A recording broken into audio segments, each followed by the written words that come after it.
बंदी छोड़ सतगुरु रामपाल जी परमेश्वर जी की जय हो। परम पिता परमात्मा सारी सृष्टि के रचनहार, कुल मालिक, असंख्य ब्रह्मांडों के स्वामी, जगत गुरु, तीनों लोकों में प्रवेश करके सबका भरण पोषण करने वाले राजाधिराज, आत्माधार, नाथों के नाथ, देवों के देव महादेव, सर्वेश्वर महेश्वर, मृत्युंजय, अजरो अमर, आदि अनादि सनातनी प्रभु, जगत पिता जगदीश्वर, श्री श्री 1008 की उपाधि के वास्तविक अधिकारी, अकाल मूरत शब्द स्वरूपी राम वासुदेव, सर्वगतम ब्रह्म, परम पूज्य, प्रथम पूज्य, परम संत, परम पुरुष, परम धनी, परम दयालु, सत्य कबीर, हक्का कबीर, अल्लाहु कबीर, अल्लाहु अकबर, बाखबर, अल्लाह ताला, जगत के तारणहार, जगत के मुक्तिदाता, जगत के जगन्नाथ, हारे के सहारे, हिंदुओं के राम, मुसलमानों के अल्लाह, सिखों के वाहेगुरु, ईसाइयों के मसीह, दया के सागर दया निधि, करुणा के सागर करुणा निधि, स्वयंभू परिभू, संकट मोचन, कष्ट हरण, मंगल करण, दुख भंजन, अविगत कबीर, निर्विकार निर्विषम परमात्मा, अलय अलेख सतगुरु, आदि अनादि सतगुरु, असली मर्यादा पुरुषोत्तम, असली राम, असली कृष्ण, असली घनश्याम, असली मुरारी, राजाओं के राजा, महाराजाओं के महाराजा, शहंशाहों के शहंशाह, सम्राटों के सम्राट, भगवानों के भगवान, अल्लाहों के अल्लाह, प्रभुओं के प्रभु, मसीहाओं के मसीह, सच्चे वाहिगुरु, बाबाओं के बाबा, पीरों के पीर, सेठों के सेठ, जगत सेठ, सावड़सा सेठ, सर्वगुण संपन्न, अनंत कोटि कलाओं के स्वामी, अनंत कोटि ब्रह्मांडों के नायक, योगियों में महायोगी, ध्यानियों में महाध्यानी, सिद्धों में परम सिद्ध, ज्ञानियों में तत्वज्ञानी, ब्रह्म ज्ञानी, महाज्ञानी, परम ज्ञानी, सर्वश्रेष्ठ ज्ञानी, विज्ञानी, युवा कबीर, समृद्ध कबीर, असंवाद, अमित ओजा, सच्चे रहनुमा, करीम अल्लाह, सुभान अल्लाह, दुनिया के अंतिम पैगंबर, 8 सितंबर 1951 से गांव धनाना, जिला सोनीपत, हरियाणा, भारतवर्ष की पावन भूमि पे प्रकट रियल कल की भगवान, श्री नारायण साकार हरि, श्री बाबा साहेब, नूर अनंत परमात्मा, संत श्रोमणी सतगुरु रामपाल जी परमेश्वर जी के चरण कमल में साध संगति से जुड़े हुए देश विदेश से आप और हम सभी सत्सेवक भाई बहनों का अनंत कोटि दंडवत प्रणाम। सत्साई भाई और बहनों, दया परम पिता परमेश्वर जी की, सारी सृष्टि के सृजनहार सतगुरु रामपाल जी भगवान की, जिनके शुभ आशीर्वाद से उन्हीं के कर कमल से लिखित पवित्र पुस्तक जीने की राह के ऊपर वीडियो बनाने की श्रृंखला जारी है। इसी श्रृंखला में आज हमारा ये 27वें नंबर का वीडियो है। प्रत्येक वीडियो में गुरुदेव भगवान के आशीर्वाद से हमें बहुत कुछ भक्ति मार्ग के विषय में जानने और समझने को मिल रहा है, जिससे हमारा विश्वास गुरुदेव के चरणों में दृढ़ होता जा रहा है। भाई और बहनों, कल जीने की राह पुस्तक के ऊपर हमारा अंतिम वीडियो होगा, क्योंकि कल परमेश्वर ने भक्ति और मर्यादाओं के विषय में हमें समझाना चाहा है। तो इस पुस्तक को पढ़ने के बाद हमें ये भी पता होना चाहिए कि सतगुरु रामपाल जी परमेश्वर जी से जुड़ने के लिए, उनकी भक्ति को सफल करने के लिए हमने किन किन मर्यादाओं का ध्यान रखना होगा। तो कल हमारा अंतिम वीडियो होगा जीने की राह पुस्तक के ऊपर भक्ति और मर्यादाओं को लेकर। तो आज गुरुदेव भगवान हमें क्या कुछ इस पवित्र पुस्तक जीने की राह में समझा रहे हैं, हमें भक्ति और साधना के विषय में अंतर बता रहे हैं। पूजा क्या है और साधना क्या है। पवित्र पुस्तक जीने की राह, पेज नंबर 241 और वीडियो नंबर 27। पूजा तथा साधना में अंतर, यानी पूजा क्या है और साधना क्या है। पूजा का मतलब होता है वो वस्तु जो हमें चाहिए, जिसके लिए हम इतना प्रयास कर रहे हैं। वो पूज्य वस्तु हमारी क्या है जिसके लिए हम भक्ति कर रहे हैं। और साधना होती है उस पूज्य वस्तु को प्राप्त करने के लिए जो मेहनत की जाती है, जो मजदूरी की जाती है, उसको कहते हैं साधना। तो परमात्मा को प्राप्त करने के लिए हम जो जो भक्ति क्रियाएं करते हैं उसको कहते हैं साधना। प्रश्न, काल ब्रह्म की पूजा करनी चाहिए या नहीं। किसी ने सवाल किया कि ये जो काल है, दुर्गा का पति, ब्रह्मा विष्णु महेश का पिता, जिसके पास 21 ब्रह्मांड हैं और ये प्रतिदिन 1 लाख मानव शरीरधारी आत्माओं का मैल निकाल के खाता है तपस्या पे, जिसने सभी को जन्म और मृत्यु के चक्कर में डाल रखा है, तो इसकी पूजा करनी चाहिए या नहीं करनी चाहिए। काल ब्रह्म की पूजा करनी चाहिए या नहीं, गीता में प्रमाण दिखाइए। उत्तर, नहीं करनी चाहिए। पहले आप जी को पूजा तथा साधना का भेद बताते हैं कि पूजा और साधना में क्या अंतर होता है। भक्ति अर्थात पूजा, जैसे हमारे को पता है कि पृथ्वी के अंदर मीठा शीतल जल है, उसको प्राप्त कैसे किया जा सकता है? उसके लिए बोकी के द्वारा जमीन में सुराख किया जाता है, उस सुराख में लोहे की पाइप डाली जाती है, फिर हैंडपंप नल की मशीन लगाई जाती है, तब वह शीतल जीवनदाता जल प्राप्त होता है। हमारा पूज्य जल है जिसके लिए हम प्रयत्न कर रहे थे, वो क्या है? जल। तो हमारा पूज्य क्या हुआ? जल। और उस जल को प्राप्त करने के लिए प्रयोग किए उपकरण तथा प्रयत्न साधना जाने।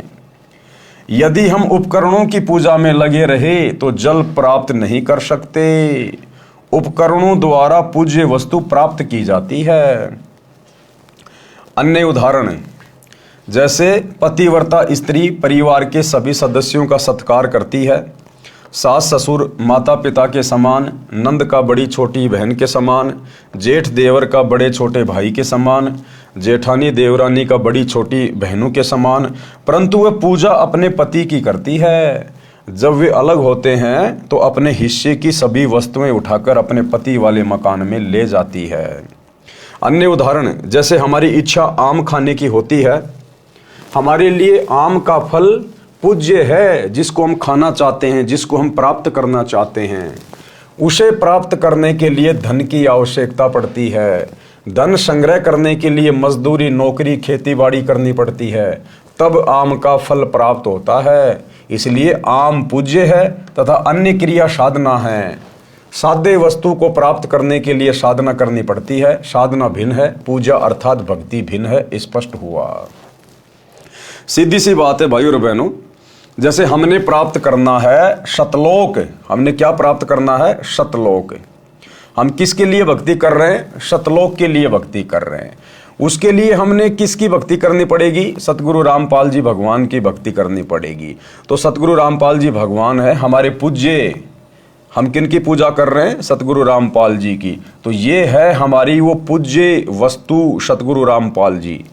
अब इनको खुश करने के लिए, इनको प्राप्त करने के लिए, इनकी पूजा करने के लिए, सतलोक प्राप्त करने के लिए हम जो जो भक्ति विधि अपनाएंगे, पांचों यज्ञ करेंगे, दान धर्म करेंगे, सुमरण करेंगे, सत्संग सुनेंगे, मर्यादा निभाएंगे, ये है साधना। यानी गुरुदेव भगवान को प्राप्त करने के लिए, सतलोक को प्राप्त करने के लिए हमने जो भी मेहनत, जो भी प्रयत्न, जो भी भक्ति हमने करनी पड़ेगी, उसको कहते हैं साधना। यानी पूज्य वस्तु को प्राप्त करने के लिए जो मेहनत की जाएगी उसको कहते हैं साधना। प्रश्न चल रहा है कि क्या ब्रह्म की पूजा करनी चाहिए? ब्रह्म यानी ये दुर्गा का पति। इसको चाहे ब्रह्म कहिए, चाहे ज्योति निरंजन कहिए, चाहे इसको काल कहिए, चाहे इसको क्षर पुरुष कहिए, ये चारों नाम इसी के हैं। प्रश्न चल रहा है क्या ब्रह्म की पूजा करनी चाहिए, क्या काल की पूजा करनी चाहिए? उत्तर में कहा है कि नहीं करनी चाहिए। अब श्रीमद् भगवत गीता में प्रमाण दिखाते हैं। गीता अध्याय 7 श्लोक 12 से 15 में तो गीता ज्ञानदाता ने बता दिया है कि तीनों गुणों, रजगुण श्री ब्रह्मा जी, सतगुण श्री विष्णु जी तथा तमगुण श्री शिव जी की भक्ति व्यर्थ है, बेकार है। फिर गीता अध्याय 7 के श्लोक 16, 17, 18 में गीता ज्ञानदाता ब्रह्म ने अपनी भक्ति से होने वाली गति अर्थात मोक्ष को अनुत्तम अर्थात घटिया बताया है। गीता का ज्ञान जिसने दिया है ब्रह्म ने, काल ने, उसने गीता अध्याय 7 श्लोक 12 से 15 में तीनों देवता ब्रह्मा विष्णु महेश की भक्ति को खारिज कर दिया और 4 गालियां दी हैं उन लोगों को जो लोग ब्रह्मा विष्णु महेश की भक्ति करते हैं, उनकी पूजा करते हैं, उनको अपना पूज्य मानते हैं। राक्षस स्वभाव को धारण किए हुए मनुष्यों में नीच दूषित कर्म करने वाले मूर्ख, ये काल कह रहा है कि मुझे भी नहीं बजते, मेरी भी पूजा नहीं करते, केवल तीनों गुणों की पूजा में लगे हुए हैं, ब्रह्मा विष्णु महेश की पूजा में। तो यहां तो काल ने अपने तीनों बेटों की पूजा को रिजेक्ट कर दिया गीता जी में, जो कि सनातनी ग्रंथ है। और फिर उसी अध्याय 7 श्लोक नंबर 18 में इस काल ने अपनी पूजा को भी अनुत्तमाम बता दिया। अनुत्तमाम यानी घटिया, क्योंकि इसकी पूजा करेंगे ओम नाम के साथ में, ओम नाम की साधना करके जाएंगे इसके ब्रह्मलोक में जहाँ पर ये रहता है। और फिर गीता अध्याय 8 श्लोक 16 में ये खुद ही कह रहा है कि ब्रह्मलोक पर्यंत सभी प्राणी पुनरावर्ती में हैं, यानी ब्रह्मलोक में जाने के बाद भी उन साधकों को, उन भक्तों को वापस नरक में जाना पड़ेगा, उनको 84 लाख योनियों में जाना पड़ेगा। तो अंत में ब्रह्म ने अपनी भक्ति को भी रिजेक्ट कर दिया। फिर गीता अध्याय 7 के श्लोक 16, 17, 18 में गीता ज्ञानदाता ब्रह्म ने यानी काल ने अपनी भक्ति से होने वाली गति अर्थात मोक्ष को अनुत्तम अर्थात घटिया बताया है कि मेरी भक्ति 4 प्रकार के व्यक्ति करते हैं। इस काल की भक्ति 4 प्रकार के व्यक्ति करते हैं। कौन कौन? नंबर 1 अर्थार्थी। अर्थार्थी का मतलब होता है धन लाभ के लिए वेदों अनुसार अनुष्ठान करने वाले। केवल जिनको माया चाहिए, जिनको पैसा चाहिए, जिनको धन चाहिए, उनको कहते हैं अर्थार्थी। नंबर 2 आरत। आरत यानी संकट निवारण के लिए वेदों अनुसार अनुष्ठान करने वाले, जिनके ऊपर 3 ताप के कष्ट हैं, भूत प्रेत बाधा है, शारीरिक रोग है, वो है आरत। वो केवल अपने दुखों के निवारण के लिए, संकटों के निवारण के लिए ही भक्ति करते हैं वेदों के अनुसार। नंबर 3 है जिज्ञासु। जिज्ञासु किसे कहते हैं? परमात्मा के विषय में जानने के इच्छुक। कहीं कहीं से ज्ञान इकट्ठा कर लिया, फिर खुद ही वक्ता बन गया, खुद ही फिर गुरु बन गया और अपने कर्म फोड़ लिए। और चौथा बताया है ज्ञानी। ज्ञान ग्रहण करके स्वयं वक्ता बन जाने वाले, ये जिज्ञासु। इन तीनों प्रकार के ब्रह्म पुजारियों को व्यर्थ बताया है। काल ने कहा कि ये तीनों बेकार हैं, रिजेक्टेड है, मेरे किसी काम के नहीं। चौथा है ज्ञानी। ज्ञानी किसे कहते हैं? ज्ञानी को पता चलता है कि मनुष्य जन्म दुर्लभ है, मनुष्य जीवन प्राप्त करके आत्म कल्याण कराना चाहिए। उन्हें यह भी ज्ञान हो जाता है कि अन्य देवताओं की पूजा से मोक्ष लाभ होने वाला नहीं है, क्योंकि वो ज्ञानी भगत इन वेदों को पढ़ेगा, गीता को पढ़ेगा और फिर गीता अध्याय 7 श्लोक नंबर 12 से 20 तक पढ़ेगा, तो उसे पता चलेगा कि तीनों देवता ब्रह्मा विष्णु महेश की भक्ति को भी रिजेक्ट कर दिया गया है।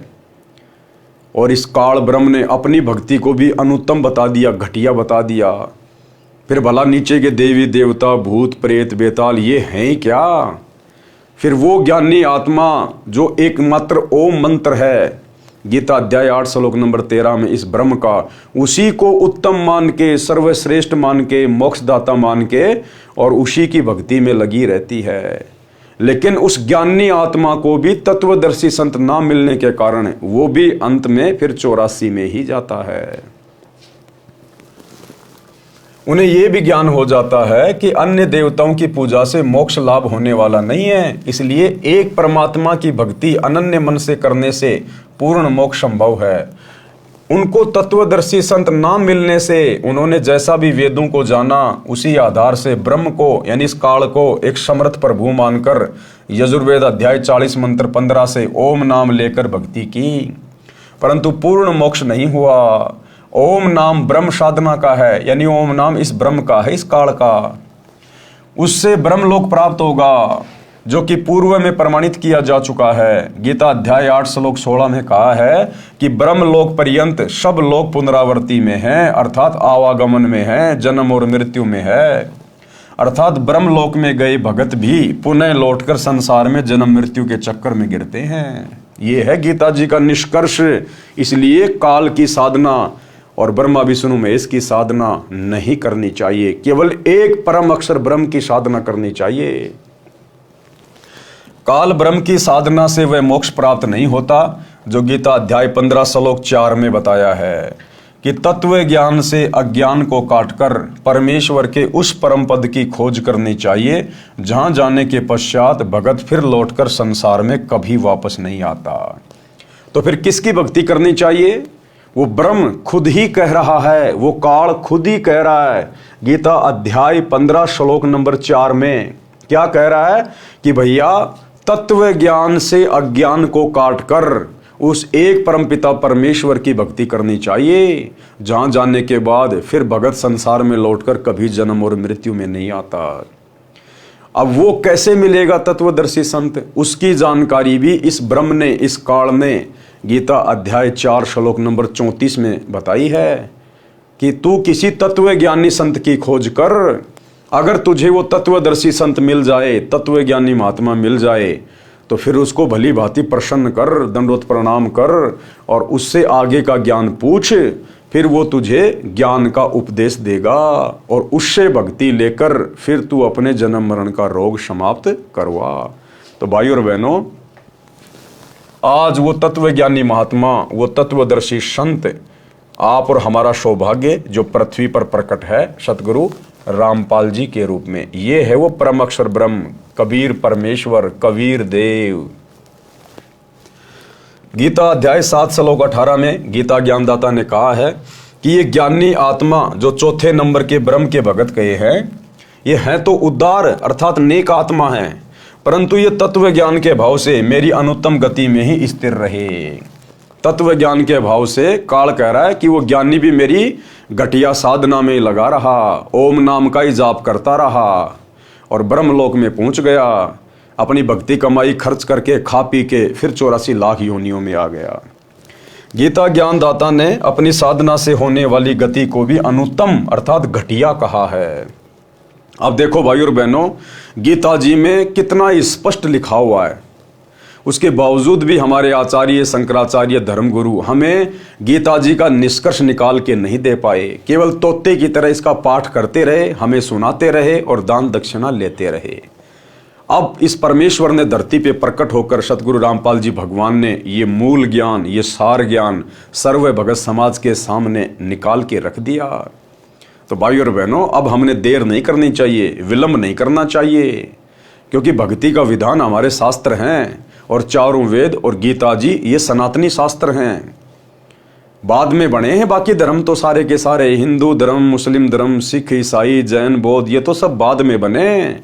सतयुग में, त्रेता में, द्वापर में कोई धर्म नहीं था, कोई पंथ नहीं था, केवल वेदों के अनुसार साधना होती थी। इसलिए वेद सनातनी शास्त्र है और सभी धर्मों के लोगों के लिए है, क्योंकि जिस समय ये वेद थे उस समय कोई धर्म नहीं था। ये तो आगे चलकर वर्तमान में काल ने हम सभी आत्माओं को परमात्मा से दूर करने के लिए धर्मों में डिवाइड कर दिया, जातियों में डिवाइड कर दिया, ताकि आपस में ये अपनी अपनी साधना को श्रेष्ठ मान के लड़ते झगड़ते रहें। और जब वो परम संत, तत्वदर्शी संत, वो परमात्मा जब धरती पर आकर अपना ज्ञान दे, तो उस समय कोई भी उनकी बातों को ना माने। ये काल का पूर्व नियोजित षड्यंत्र था। लेकिन सतगुरु के आगे भला काल की क्या बिसात, सतगुरु ने जो करना है वो तो करके रहेगा। तो आज सतगुरु ने कर दिखाया। अब यदि देर है तो आप और हमारे समझने की।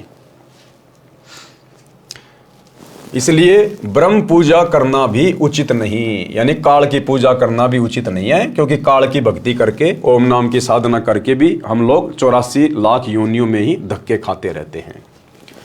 कारण बताया फिर गुरुदेव भगवान ने कि इस ब्रह्म की, ओम नाम की साधना भी क्यों नहीं करनी चाहिए, सर्वश्रेष्ठ क्यों नहीं है। एक चुणक नाम का ज्ञानी ऋषि आत्मा था। उसने ओम नाम का जाप तथा हठयोग हजारों वर्ष किया, जिससे उसमें सिद्धियां आ गई। ब्रह्म की साधना करने से जन्म मृत्यु, स्वर्ग नरक का चक्कर सदा बना रहेगा, क्योंकि गीता अध्याय 2 श्लोक 12, गीता अध्याय 4 श्लोक 5 और गीता अध्याय 10 श्लोक 2 में गीता ज्ञानदाता ब्रह्म ने कहा है कि हे अर्जुन, तेरे और मेरे अनेकों जन्म हो चुके हैं, तू नहीं जानता, मैं जानता हूं।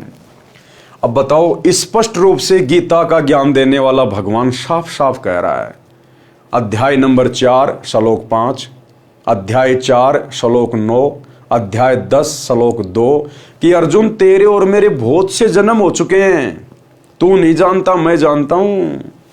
उसके बावजूद भी हम लोग गीता ज्ञान देने वाले भगवान को परमात्मा कह रहे हैं, अजरो अमर कह रहे हैं, अविनाशी कह रहे हैं, जबकि वो तो खुद कह रहा है कि मैं तो जन्मता और मरता हूं।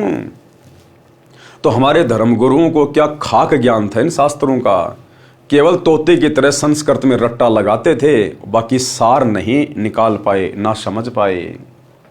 क्या कह रहा है, साफ साफ कह रहा है, देखो आप लोग गीता प्रेस गोरखपुर से प्रकाशित ओरिजिनल गीता, जिसको हिंदू समाज बड़ी एथेंटिक मानता है, विश्वसनीय मानता है।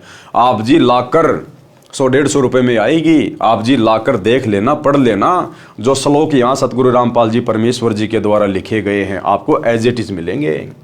देखिए कौन कौन से अध्याय हैं, क्योंकि गीता अध्याय 2 श्लोक 12, गीता अध्याय 4 श्लोक 5, गीता अध्याय 10 श्लोक 2 में गीता ज्ञानदाता ब्रह्म ने कहा कि अर्जुन तेरे और मेरे अनेकों जन्म हो चुके हैं, तू नहीं जानता मैं जानता हूं। तू मैं तथा ये सारे राजा लोग पहले भी जन्मे थे, आगे भी जन्मेंगे, यानी जन्म मरण चलता रहेगा। ये ना सोच कि हम सब अभी जन्मे हैं, मेरी उत्पत्ति को महर्षि जन तथा ये देवता नहीं जानते, क्योंकि ये सब मेरे से उत्पन्न हुए हैं। ये काल क्या कह रहा है, ब्रह्म क्या कह रहा है कि मेरी उत्पत्ति को, कि मेरा जन्म कैसे होता है, मेरी मृत्यु कैसे होती है, ये महर्षि लोग नहीं जान सकते, ये ब्रह्मा विष्णु महेश नहीं जान सकते। क्यों? क्योंकि काल कह रहा है कि इन सब को तो मैंने उत्पन्न किया है, ये सब मेरे से नीचे हैं। तो सही बात है, बाप की उत्पत्ति को, बाप की डेट ऑफ बर्थ को बेटे नहीं बता सकते। बाप की डेट ऑफ बर्थ तो दादा बताएगा, दादा। तो आज धरती पर वो दादा, ये कबीर भगवान सतगुरु रामपाल जी प्रकट हैं, और इन्होंने आकर बताई है इस ब्रह्म की जन्म और मृत्यु कब होती है, कैसे होती है। ये जन्मता भी है, मरता भी है, ये है वो सबका दादा, सबका दादा। इससे स्वयं सिद्ध है कि जब गीता ज्ञानदाता ब्रह्म भी जन्मता मरता है तो इसके पुजारी अमर कैसे हो सकते हैं। अब सही बात है, जब ये काल जो गीता का ज्ञान दे रहा है, जब ये खुद ही जन्म और मृत्यु में है, तो भला इसकी पूजा करके, जो कि चारों वेदों में और गीता में केवल इसी की पूजा का मंत्र है ओम, तो जब ये खुद ही जन्मता और मरता है तो काल की पूजा करके, ब्रह्मा विष्णु महेश की पूजा करके इनके पुजारी भला कैसे अमर हो जाएंगे, वो कैसे सदा सदा के लिए मोक्ष प्राप्त कर पाएंगे। इसलिए उस परमेश्वर की पूजा करनी चाहिए, परम अक्षर ब्रह्म की, कबीर देव की, जिसकी पूजा से, जिसकी भक्ति से फिर ये प्राणी संसार में लौटकर दोबारा नहीं आता है। इससे यह सिद्ध हुआ कि ब्रह्म की उपासना से वह मोक्ष नहीं हो सकता जो गीता अध्याय 18 श्लोक 62 में तथा अध्याय 15 श्लोक 4 में कहा है। इन श्लोकों में गीता ज्ञानदाता ने स्पष्ट निर्देश दिया है कि हे भारत, तू सर्व भाव से उस परमेश्वर परम अक्षर ब्रह्म की शरण में जा। देखो ये गीता का ज्ञान देने वाला, वेदों का ज्ञान देने वाला ब्रह्म, ये काल बिल्कुल साफ साफ अर्जुन को कह रहा है, यानी अपनी भक्ति करने के लिए भी मना कर रहा है अर्जुन को। अर्जुन का मतलब है आम समाज, आम प्राणी, और वो काल ब्रह्म अर्जुन के माध्यम से संदेशा दे रहा है कि मुझ ब्रह्म की, मुझ काल की, मुझ गीता का ज्ञान देने वाले ज्योति निरंजन की भक्ति करने से कोई फायदा नहीं है, जन्म और मृत्यु का रोग नहीं कटेगा। इसलिए हे भारत, हे अर्जुन, तू सर्व भाव से, यानी हर प्रकार से और सब बातों को छोड़कर उस एक परमेश्वर की शरण में जा। ये काल अपने से अन्य उस परमात्मा की शरण में जाने के लिए कह रहा है। हे भारत, तू सर्व भाव से उस परमेश्वर यानी परम अक्षर ब्रह्म की शरण में जा। उस परमेश्वर की कृपा से ही तू परम शांति को तथा सनातन परम धाम अर्थात सतलोक को प्राप्त होगा। यानी परम शांति, जहां जाने के बाद कोई दुख नहीं, कोई कष्ट नहीं, कोई बुढ़ापा नहीं, कोई मौत नहीं। कहते हैं वो परम शांति तो तुझे उस तत्वदर्शी संत की शरण में जाने के बाद, उसके द्वारा बताई गई साधना को सफल करने के बाद ही प्राप्त होगा, जब तू सतलोक में चला जाएगा। उस परमेश्वर की कृपा से ही तू परम शांति को तथा सनातन परम धाम अर्थात सतलोक को प्राप्त होगा। तत्व ज्ञान समझकर उसके पश्चात परमात्मा के उस परम पद की खोज करनी चाहिए, अर्थात सतलोक के लिए फिर दृढ़ होकर भक्ति करनी चाहिए, जहां जाने के पश्चात भगत फिर लौटकर संसार में कभी नहीं आते। इस काल के 21 ब्रह्मांड वाले संसार में फिर वो व्यक्ति कभी नहीं आता। विचार करें कि गीता ज्ञानदाता तो स्वयं जन्मता मरता है, इसलिए ब्रह्म यानी काल की पूजा से होने वाली गति अनुत्तम कही है। गीता अध्याय 7 श्लोक 18 में इसने अपनी भक्ति को भी अनुत्तम कहा, घटिया कहा है। अब चुनक ऋषि का प्रसंग आगे सुनाते हैं। चुनक ऋषि ने ओम नाम का जाप तथा हठ योग किया। वेदों ऋग्वेद, यजुर्वेद, सामवेद, अथर्ववेद में बताई भक्ति से परमात्मा प्राप्ति नहीं होती। इन चारों वेदों में उस पूर्ण परमात्मा की जानकारी जरूर है, लेकिन उसकी प्राप्ति का मार्ग नहीं है, मंत्र नहीं है, वो काल ने छुपा दिए। और इस काल ने अपना खुद का मंत्र ठोक दिया, केवल एक ओम नाम का मंत्र, और जानकारी उस परमात्मा की दी हुई है। इसलिए इन चुनक ऋषि जैसी आत्माओं ने वेदों को पढ़ा, और जैसा इनको ज्ञान था उस आधार से इन्होंने इस काल को, इस ब्रह्म को ही इन्होंने परमात्मा मान लिया, और उस ओम मंत्र को निकाल लिया कि भाई यही ओम मंत्र है उस परमात्मा की प्राप्ति का, और उसी को फाइनल भक्ति मान के दिन रात एक कर दी। वेदों ऋग्वेद, यजुर्वेद, सामवेद, अथर्ववेद में बताई भक्ति से परमात्मा की प्राप्ति नहीं होती है। इसका प्रमाण गीता अध्याय 11 श्लोक 47 व 48 में है। गीता ज्ञान दाता ब्रह्म ने यानी काल ने बताया कि हे अर्जुन, मुझ काल ब्रह्म का यह विराट रूप है, मेरे इस रूप के दर्शन तेरे अतिरिक्त पहले किसी को नहीं हुए। मैंने तेरे ऊपर अनुग्रह करके ये रूप दिखाया है। मेरे इस रूप के दर्शन अर्थात ब्रह्म प्राप्ति न तो वेदों में वर्णित विधि से अर्थात ओम नाम के जाप से, ना तप से, ना हवन आदि यज्ञों से होते हैं, अर्थात वेदों में वर्णित विधि से ब्रह्म प्राप्ति नहीं होती। काल ने स्पष्ट कर दिया गीता जी के अध्याय नंबर 11 श्लोक नंबर 47 और 48 में कि हे अर्जुन, मुझ ब्रह्म की प्राप्ति, मुझ काल की प्राप्ति आपको किसी भी प्रकार से नहीं हो सकती। मेरे दर्शन आप किसी भी तरह से नहीं कर सकते, चाहे कितना ओम नाम का जाप कर लो, कितना ही तुम हठ योग कर लो, कितना तुम तप कर लो, कितना ही तुम जप कर लो, यज्ञ हवन कर लो, ये मेरा घटिया अनुत्तम नियम है। किसी भी प्रकार से मुझ ब्रह्म की प्राप्ति नहीं की जा सकती। बताओ, खुद कह रहा है और फिर भी लोग गीता जी का पाठ कर रहे हैं, राधे राधे हरे हरे राधे राधे श्याम मिलादे का जाप कर रहे हैं, जब खुद ओम नाम के जाप से भी साधक इसके दर्शन नहीं कर सकता। अर्जुन को कह रहा कि तेरे ऊपर तो मैंने विशेष मेहर करी है, विशेष दया करी है, अन्यथा मेरे इस रूप के दर्शन कोई नहीं कर सकता किसी भी प्रकार से। बताओ फिर ओम नाम का जाप क्यों कर रहे हैं? अरे भगत साधक भक्ति इसीलिए करता ना कि भगवान के लोक में जाएंगे, भगवान के दर्शन करेंगे, आत्मा खुश होगी, वहाँ मौज मस्ती से रहेंगे। और वो ब्रह्म, वो काल गीता अध्याय 11 श्लोक 47 और 48 में कह रहा है कि अर्जुन, ये तो मैंने खाली तेरे को दर्शन दे दिए, अन्यथा मुझ काल के दर्शन कोई नहीं कर सकता, चाहे कोई एडी से चोटी तक का जोर लगा ले, कितना ओम नाम का जाप कर ले, कितने जप तप कर ले, एक पैर पे खड़ा हो जा, चाहे जंगल में जा, चाहे गुफा में जा, मरी जाएगा, सड़ी जाएगा, गली जाएगा, लेकिन मुझ काल के दर्शन नहीं कर पाएगा। बताओ फिर भी ये साधु संत महात्मा घर छोड़ छोड़ के ओम नाम का जाप कर रहे थे, क्योंकि इनको बेचारों को तत्वदर्शी संत प्राप्त नहीं था जो इनको सही मार्गदर्शन कर देता। तो भाई और बहनों, आज है हमारा सौभाग्य, आज है धरती पे तत्वदर्शी संत सतगुरु रामपाल जी भगवान, जिन्होंने इन वेदों को और गीता जी को पहली कक्षा की पुस्तक बना के रख दी। पहली कक्षा की पुस्तक है, अपने भक्तों की उंगलियों पर रटा दिए परमात्मा ने। ब्रह्मा विष्णु महेश के विषय में, काल के विषय में, अक्षर ब्रह्म के विषय में, सब के बारे में। तो क्या कह रहा है वो कि मेरे इस रूप के दर्शन अर्थात ब्रह्म प्राप्ति न तो वेदों में वर्णित विधि से अर्थात ओम नाम के जाप से, न तप से, न हवन से, न आदि यज्ञों से होते हैं, अर्थात वेदों में वर्णित विधि से ब्रह्म प्राप्ति नहीं होती। यही कारण रहा कि चुनक जैसे ऋषि भी ब्रह्म को निराकार कहते रहे, क्योंकि जो साधना उन्होंने की उस साधना से तो ब्रह्म खुद ही कह रहा है कि मेरे दर्शन हो ही नहीं सकते। तो अंत में ओम नाम की साधना करके और तप करके उस चुनक जैसे ऋषि ने भी यही निष्कर्ष दे दिया कि भैया परमात्मा निराकार है, परमात्मा दर्शन नहीं देता। चुनक ऋषि में सिद्धियां आ गई, अब वो तप करने से उनमें सिद्धियां आ गई, जिस कारण से संसार में प्रसिद्ध हो गया।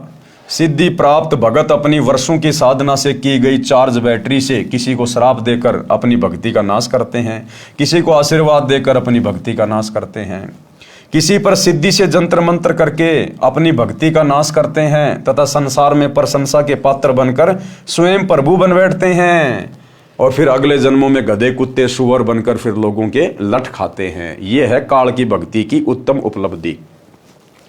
फिर आगे परमात्मा ने बताया कि एक मानधाता चक्रवर्ती राजा था, उसका पूरी पृथ्वी पर राज्य था। उसने अपने राज्य में यह जांचना चाहा कि क्या पृथ्वी के अन्य राजा जो मेरे अधीन हैं, क्या उनमें से कोई स्वतंत्र होना चाहता है। इसलिए राजा ने अपने निजी घोड़े के गले में एक पत्र लिखकर बांध दिया कि जिस किसी राजा को मानधाता राजा की पराधीनता स्वीकार ना हो, वो इस घोड़े को पकड़ ले। यानी अश्वमेघ यज्ञ किया। पूरी पृथ्वी पर उस राजा मानधाता का शासन था और उसने ये चेक करना चाहा कि कहीं कोई राजा मेरी अधीनता स्वीकार तो नहीं करना चाहता, कहीं खुद तो स्वतंत्र होकर राज्य नहीं करना चाहता। तो इस बात की जांच करने के लिए और अपनी दादागिरी को कायम रखने के लिए ये अहंकार होता है, क्योंकि राजा अहंकार में सड़ रहा होता है। क्योंकि राजा ने भी पिछले जन्म में खूब तप किया होता है, उस तप के बदले वो राजा बन जाता है। तप से राज, वो राजा बन गया। और राज मदमानम, राजा बन के मान बड़ाई अहंकार में फूल जाता है, निरे पाप कमाता है। तो तप से राज और राज मदमानम और जन्म तीसरे शुक्र समानम। फिर वो राजा राज भोगने के बाद नरक में जाएगा, उसके बाद गधा, कुत्ता और शुअर बनेगा। ये है काल की ओम नाम की साधना की उपलब्धि। वह इस घोड़े को पकड़ ले और युद्ध के लिए तैयार हो जाए। राजा के पास बेहतर अक्षौणी सेना है, उस घोड़े के साथ सैकड़ों सैनिक भी चले।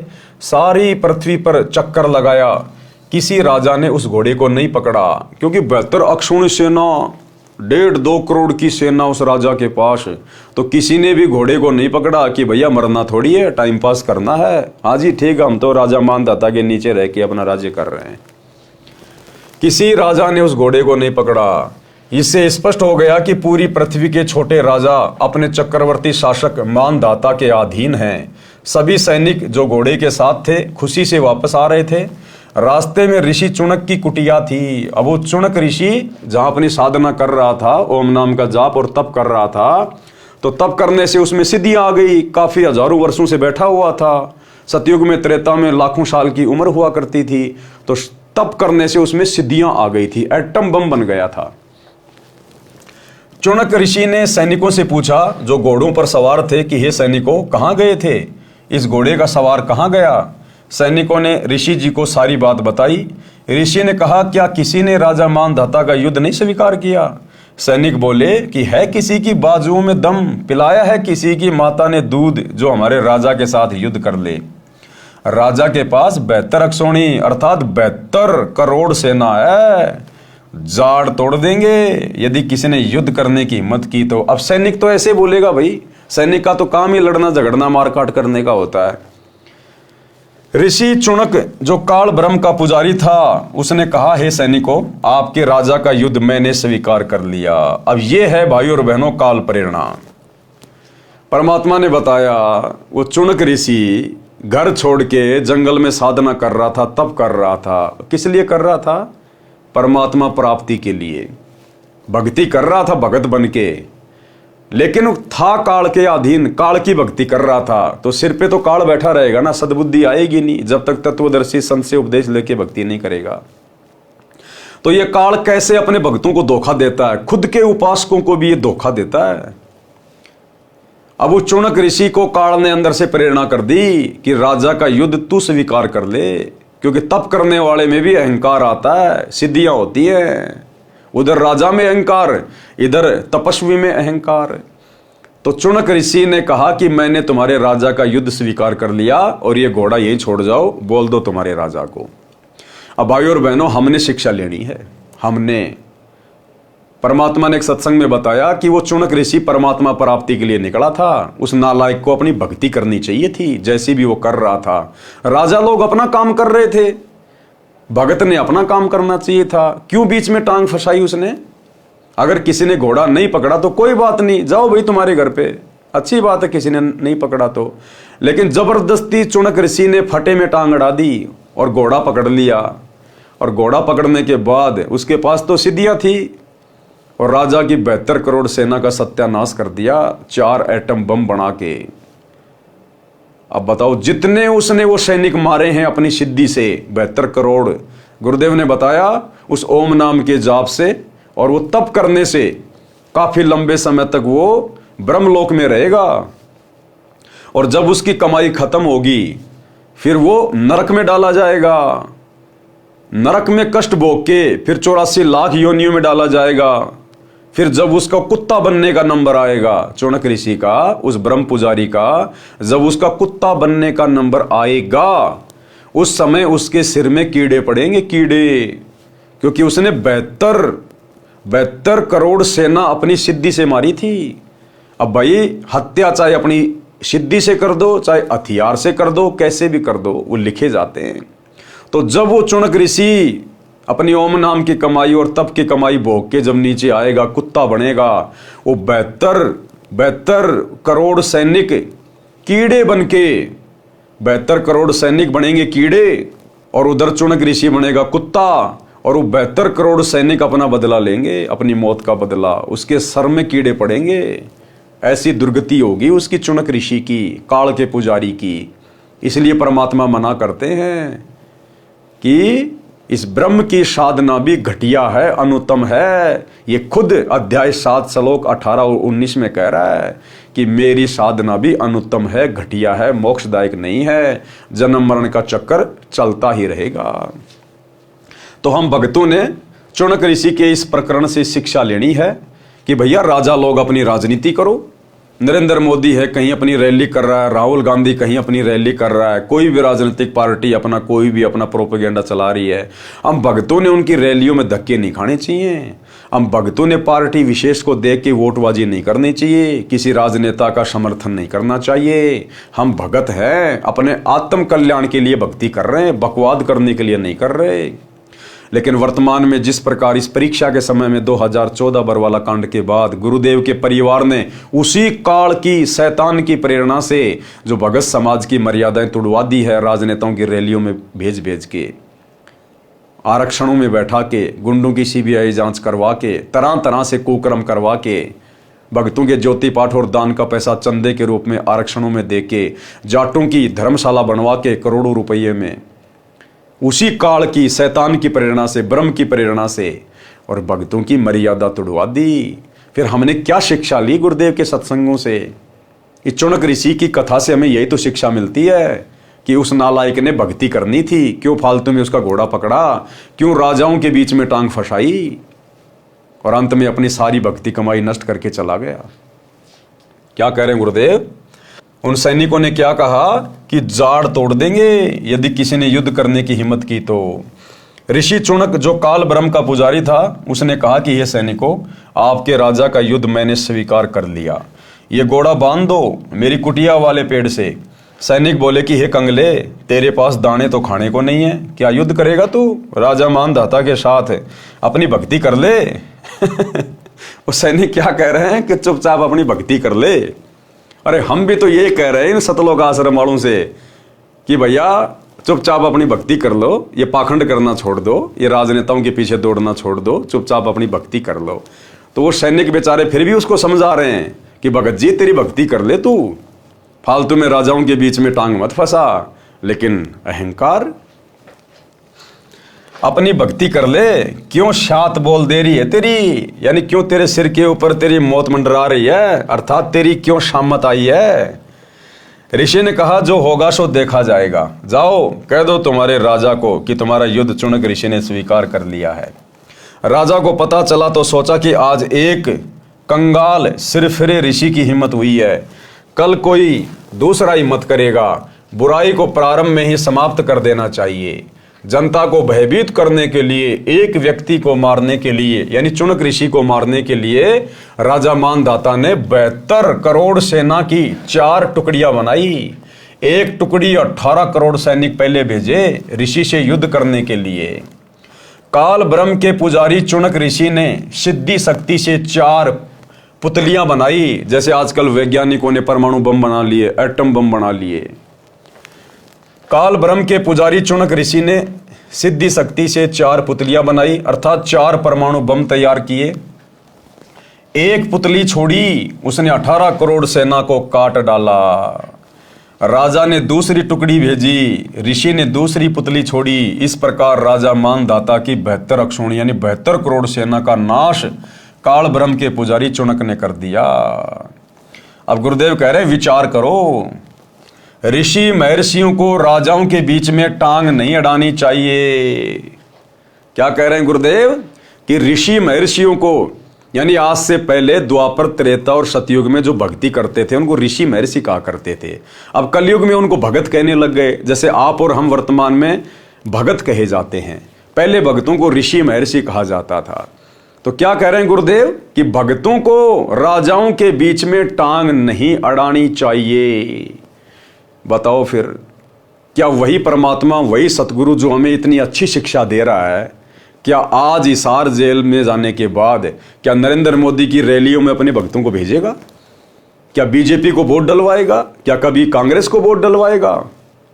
जो परमात्मा खुद हमें इन राजाओं से दूर रहने की सलाह दे रहे हैं, दुनिया को सलाह दे रहे हैं।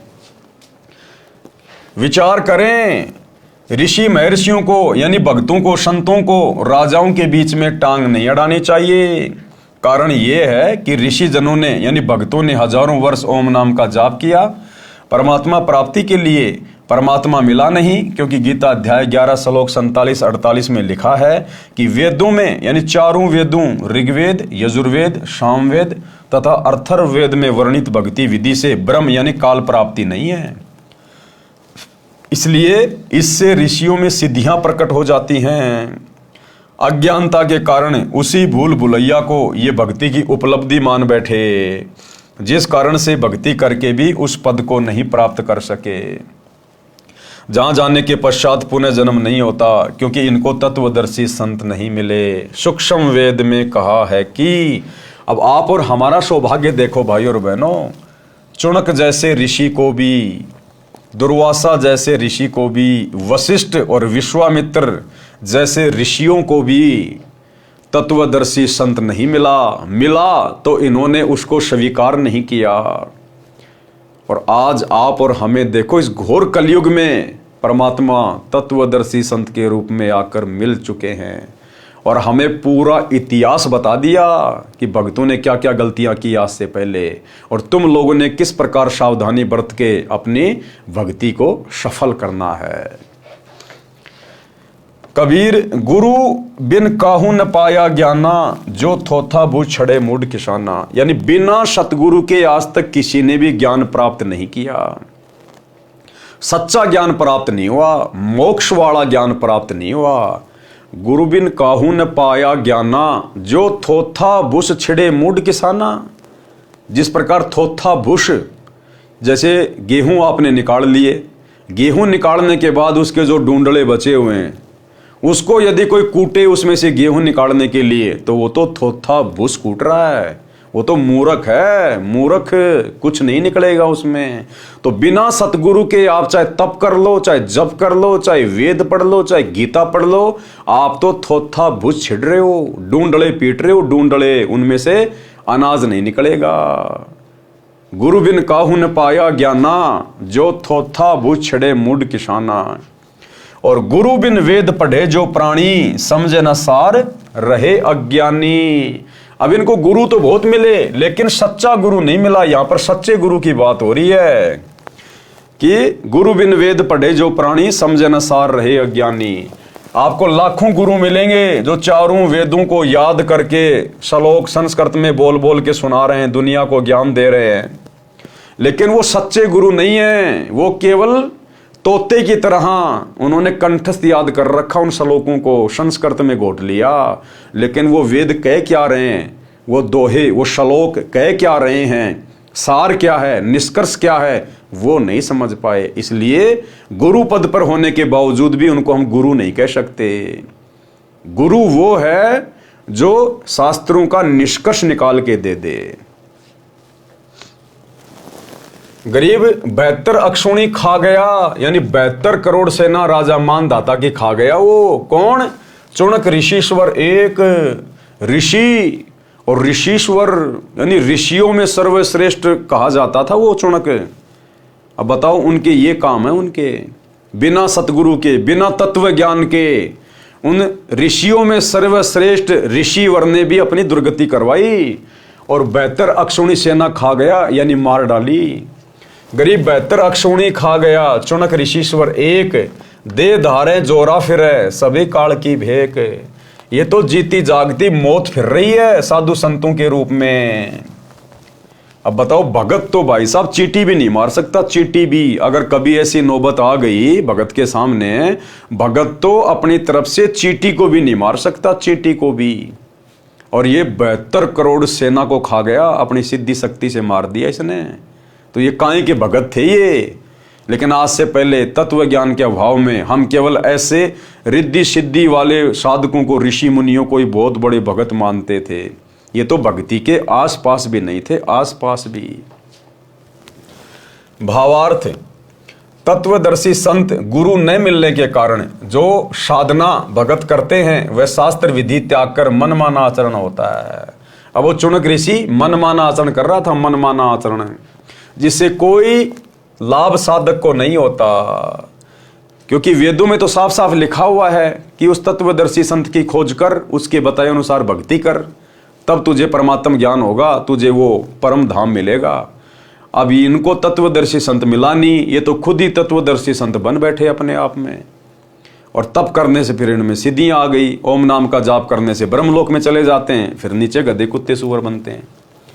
गीता अध्याय 16 श्लोक 23-24 में प्रमाण है कि हे भारत, जो भगत शास्त्र विधि को त्याग कर मनमाना आचरण करता है उसको न तो सुख होता है, न सिद्धि प्राप्त होती है, और न ही उसकी गति अर्थात मोक्ष होता है। इसलिए तेरे लिए शास्त्र ही प्रमाण है कि कौन सी साधना करनी चाहिए और कौन सी नहीं करनी चाहिए। अब शास्त्रों का ज्ञान कहाँ से मिले, शास्त्रों का ज्ञान कौन बताए? ये शास्त्रों का ज्ञान तो केवल परमात्मा ही आके बताता है। तो आज से पहले उन आत्माओं का दुर्भाग्य, उनका बैड लक, उनको तत्वदर्शी संत नहीं मिला। लेकिन आज आप और हमारा गुड लक, आप और हमारा सौभाग्य कि तत्वदर्शी संत हमें सहज में उपलब्ध है। गुरु बिना अर्थात तत्वदर्शी संत के बिना चाहे वेदों को पढ़ते रहो, चाहे उनको कंठस्थ भी कर लो, जैसे पहले के ब्राह्मण वेदों के मंत्रों को याद कर लेते थे। जो चारों वेदों के मंत्र याद कर लेता था वह चतुर्वेदी कहलाता था। जो 3 वेदों के मंत्रों को याद कर लेता था वह त्रिवेदी कहलाता था। परंतु उनको वेदों के गूढ़ रहस्यों का ज्ञान ना होने के कारण वे ऋषिजन वेदों को पढ़कर घोटकर भी अज्ञानी रहे। सूक्ष्म वेद में कहा है कि पीठ मनुखा दाख लदी है, ऊंट खात बबूल।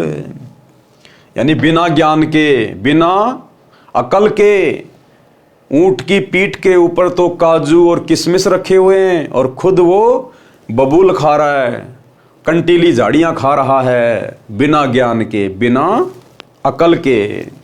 तो इन साधु संत महात्माओं को, इन चुनक जैसे ऋषियों को तत्वदर्शी संत ना मिलने के कारण जिन वेदों में परमात्मा की जानकारी है, परमात्मा की प्राप्ति की विधि बताई हुई, वो कैसे मिलेगा?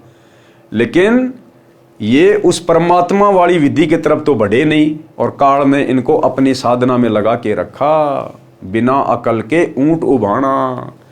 ऊंट होता है वो पैरों में चप्पल पहन के नहीं चलता, क्यों? उसको अकल नहीं है। बिना अकल के ऊंट उभाना।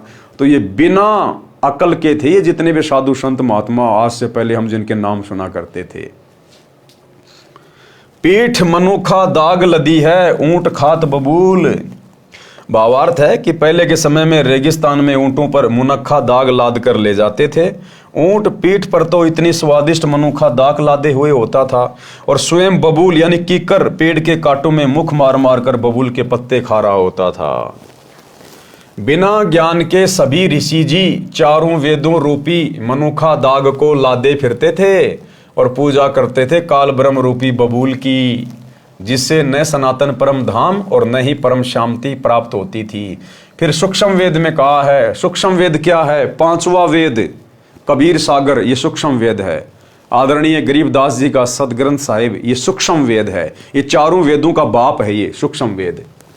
बंजारे के बैल ज्यों फिरिया देश विदेश, और खांड छोड़ भुषखात है बिन सतगुरु उपदेश। भावार्थ है कि पहले के समय में बैलों के ऊपर गधे की तरह थैला यानी बोरा रखकर उसमें खांड भरकर बंजारे अर्थात व्यापारी लोग एक स्थान से दूसरे स्थान पर लाते ले जाते थे। बैल की पीठ पर बोरे में खांड है और स्वयं भूष खाया करता था। इसी प्रकार गुरु द्वारा तत्व ज्ञान न मिलने के कारण ऋषिजन वेदों रूपी खांड यानी चीनी को तो कंठस्थ करके रखते थे, उनको ठीक से न समझकर साधना वेद विरुद्ध करते थे। उदाहरण के लिए श्री देवी पुराण सचित्र मोटा टाइप केवल हिंदी, गीता प्रेस गोरखपुर से प्रकाशित, इसके 5वें स्कंद प्रश्न नंबर 414 पर लिखा है, वेद व्यास जी ने कहा कि सतयुग के ब्राह्मण वेद के पूर्ण विद्वान थे। वे देवी अर्थात श्री दुर्गा जी की पूजा करते थे। प्रत्येक गांव में श्री देवी का मंदिर बनवाने की उनकी प्रबल इच्छा थी। पाठक जन विचार करें, चारों वेदों में तथा इन्हीं वेदों के सारांश श्रीमद् भगवत गीता में कहीं पर भी देवी दुर्गा की पूजा करने का निर्देश नहीं है। तो सतयुग के ब्राह्मण क्या खाक विद्वान थे वेदों के। इसी श्री देवी पुराण के 7वें स्कंद में पेज नंबर 562 563 पर श्री देवी जी ने राजा हिमालय से कहा था कि तू मेरी पूजा भी त्याग दे, क्योंकि राजा हिमालय जो था वो देवी दुर्गा का भगत था और उसने कहा कि माई मेरे पास और तो सब कुछ है, मेरे को मोक्ष चाहिए। तो देवी दुर्गा ने तो यहां तक कहा उसको, राजा हिमालय को, कि भैया तू मेरी भक्ति भी छोड़ दे और केवल एक ओम नाम का जाप कर, उस ब्रह्म की पूजा कर, तू ब्रह्मलोक को प्राप्त हो जाएगा। हैं?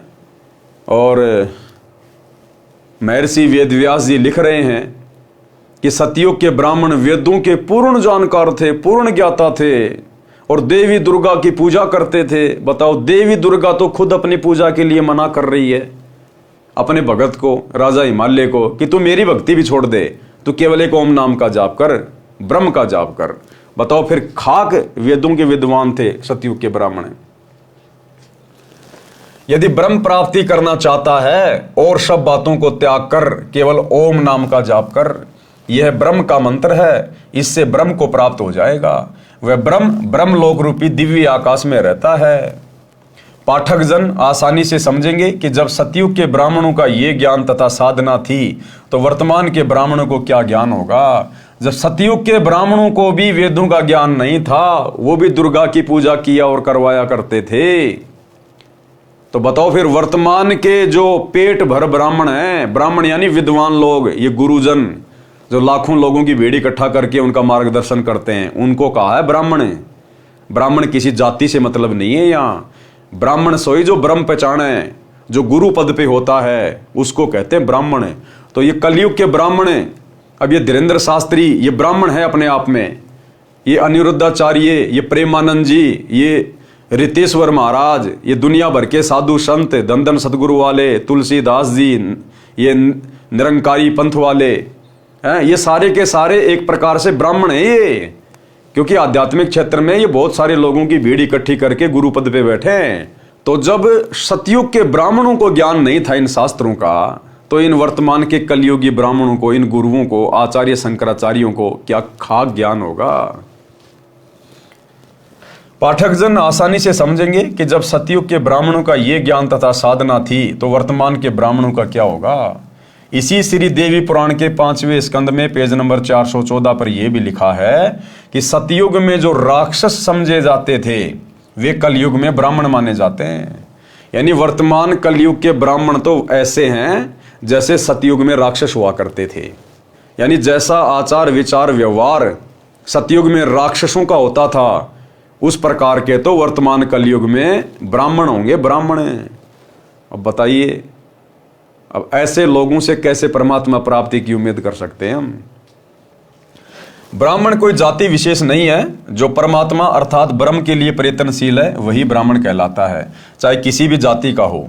वर्तमान में परंपरागत ब्राह्मण कम हैं, संत रूप में ब्रह्म ज्ञान देने वाले अधिक हैं, जो ब्राह्मण अर्थात मार्गदर्शक गुरु कहलाते हैं और तत्व ज्ञानहीन हैं।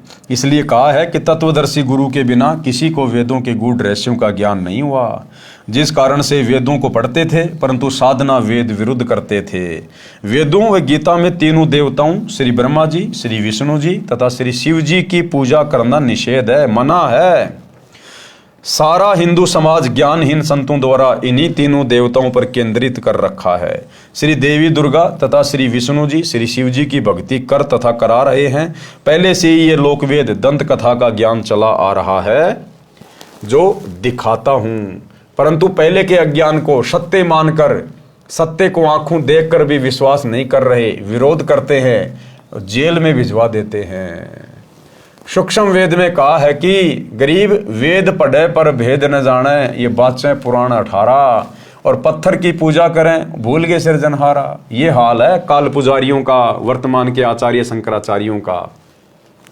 ये वेदों को भी पढ़ते हैं, शास्त्रों को भी ये पढ़ते हैं, पर शास्त्रों के भेद को नहीं जानते, और बातें पुराण 18, और ये पत्थर की पूजा करें और भूल गए सिरजनहारा। सिरजनहार जिसने पूरी सृष्टि को बनाया है, सबकी उत्पत्ति की है, ये वेदों को पढ़ने के बाद भी उसको तो भूले बैठे हैं और पत्थरों की पूजा पर पूरे भगत समाज को लगा रखा है।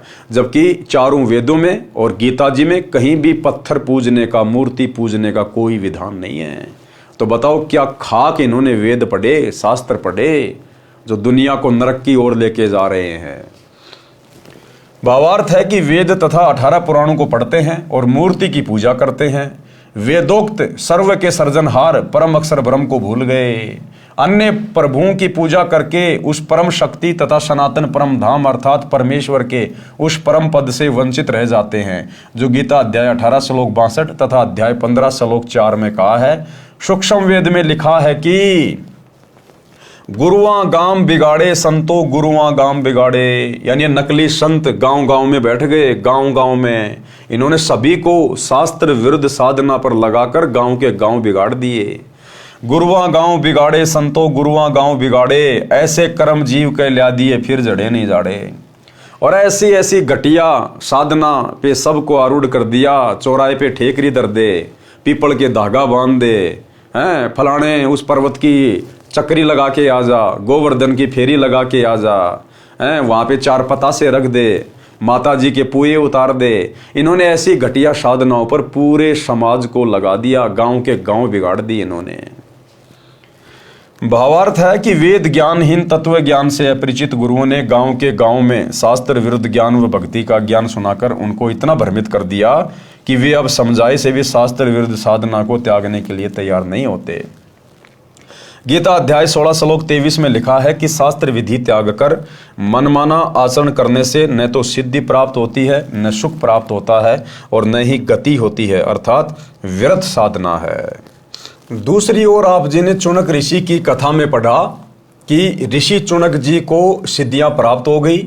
पाठकों को ये समझना है कि सिद्धि भक्ति का बाई प्रोडक्ट है, यानी भक्ति करने से सिद्धियां तो आती हैं। जिस प्रकार किसान खेत में गेहूं बीजेगा तो पशुओं का चारा तो होगा ही होगा, वो गेहूं का बायो प्रोडक्ट है चारा। इसी प्रकार जो व्यक्ति भक्ति करेगा, चाहे किसी की भी करे, उसमें सिद्धियां तो आएंगी ही आएंगी। जैसे जौ का भी भूस तूड़ा होता है जिसमें तुस बहुत होते हैं, पशु खाता है तो मुख में जख्म कर देते हैं, ये सिद्धि प्राप्त होती है। काल ब्रह्म की भक्ति से जो चुनक ऋषि जी को प्राप्त हुई, जो शास्त्र विधि अनुसार भक्ति करने से सिद्धि प्राप्त होती है, वह गेहूं का भूस यानी तूड़ा समझें, जो पशुओं के लिए उपयोगी तथा खाने में सुगम होती है। भावार्थ है कि शास्त्र विधि अनुसार साधना न करने से जो सिद्धियां प्राप्त होती हैं, वे भगत को नष्ट करती हैं, क्योंकि अज्ञानतावश ऋषिजन उनका प्रयोग करके किसी की हानि कर देते हैं, किसी को आशीर्वाद देकर अपनी भक्ति की शक्ति जो ओम नाम के जाप से होती है उसको समाप्त करके फिर से खाली हो जाते हैं। जैसे चुनक ऋषि जी ने मानदाता चक्रवर्ती राजा की 72 करोड़ सेना का नाश कर दिया, अपनी भक्ति की सिद्धि भी खो दी। सूक्ष्म वेद में कहा है कि गरीब 72 अक्षोणी 6 करी, चुनक ऋषिश्वर एक, दे धारें जोरा यानी मौत फिरे, सभी काल के भेक। भावार्थ, ऋषियों में सर्वश्रेष्ठ ऋषि चुनक जी ने 72 करोड़ सेना का नाश कर दिया। ये दिखाई तो देते हैं महात्मा, लेकिन जब इनसे पाला पड़ता है तो ये निकलते हैं सर्प जैसे। जरा सी बात पर शराप दे देना, किसी से बेमतलब पंगा लेना इनके लिए आम बात होती है। ऋषि दुर्वासा की कारगुजारी। अब जैसे ऋषि चुनक के विषय में गुरुदेव ने बताया जो कि काल का पुजारी था, इसी प्रकार श्री दुर्वासा जी जो कि द्वापर युग में जब श्री कृष्ण जी का जन्म हुआ तो श्री कृष्ण जी के आध्यात्मिक गुरु थे ऋषि दुर्वासा। तो दुर्वासा भी ओम नाम का पुजारी था, वो भी तप किया करता था। वो भी काल की साधना किया करता था और उसने भी 56 करोड़ यादवों को श्राप देकर उनका सत्यानाश कर दिया। तो ये काल के पुजारियों की, ब्रह्म के पुजारियों की परमात्मा स्थिति बता रहे हैं कि ब्रह्म अपने पुजारियों की किस प्रकार से दुर्गति करता है। एक दुर्वासा नाम के काल ब्रह्म के पुजारी ब्रह्म साधक थे। वे चले जा रहे थे, रास्ते में एक अप्सरा सुरक की स्त्री सुंदर मोतियों की माला पहने हुए थी। ऋषि दुर्वासा ने कहा कि ये माला मुझे दे। देवपरी को पता था कि ये ऋषि तो सांप जैसे हैं, यदि मना कर दिया तो श्राप दे देते हैं। उस अप्सरा ने तुरंत माला गले से निकाली और ऋषि को आदर के साथ थमा दी। दुर्वासा ऋषि ने वह माला सिर पर बालों के जूड़े में डाल ली, चला जा रहा था। आगे से सुरक का राजा इंद्र अपने ऐरावत हाथी पर बैठा आ रहा था। उसके आगे आगे अप्सराएं तथा गंधर्वजन गाते बजाते चल रहे थे और भी करोड़ों देवी देवता साथ साथ सम्मान में चल रहे थे। दुर्वासा ऋषि ने माला अपने सिर से उठाकर इंद्र की ओर फेंक दी। इंद्र ने वह माला हाथी की गर्दन पर रख दी। हाथी ने वह माला अपने सूंड से उठाकर जमीन पर फेंक दी।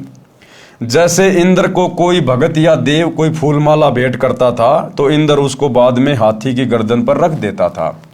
जब इंद्र हाथी पर बैठा हो, हाथी उसे उठाकर नीचे फेंक देता था। हाथी ने उसी रूटीन में वह माला नीचे फेंक दी थी। इस बात से ऋषि दुर्वासा क्रोधित हो गए, क्योंकि काल के पुजारियों के नाक के ऊपर होता है क्रोध। ये जो गुस्सा होता ना, ये तपस्वी के नाक के ऊपर होता है। ये पहचान होती है काल के पुजारियों की। इसी बात से ऋषि दुर्वासा क्रोधित हो गए और बोले कि हे इंद्र, तेरे को राज्य का अभिमान है, मेरे द्वारा दी गई माला का तूने अनादर किया है। मैं श्राप देता हूं कि तेरा सारा राज्य नष्ट हो जाए। कर दी अपनी भक्ति कमाई नष्ट।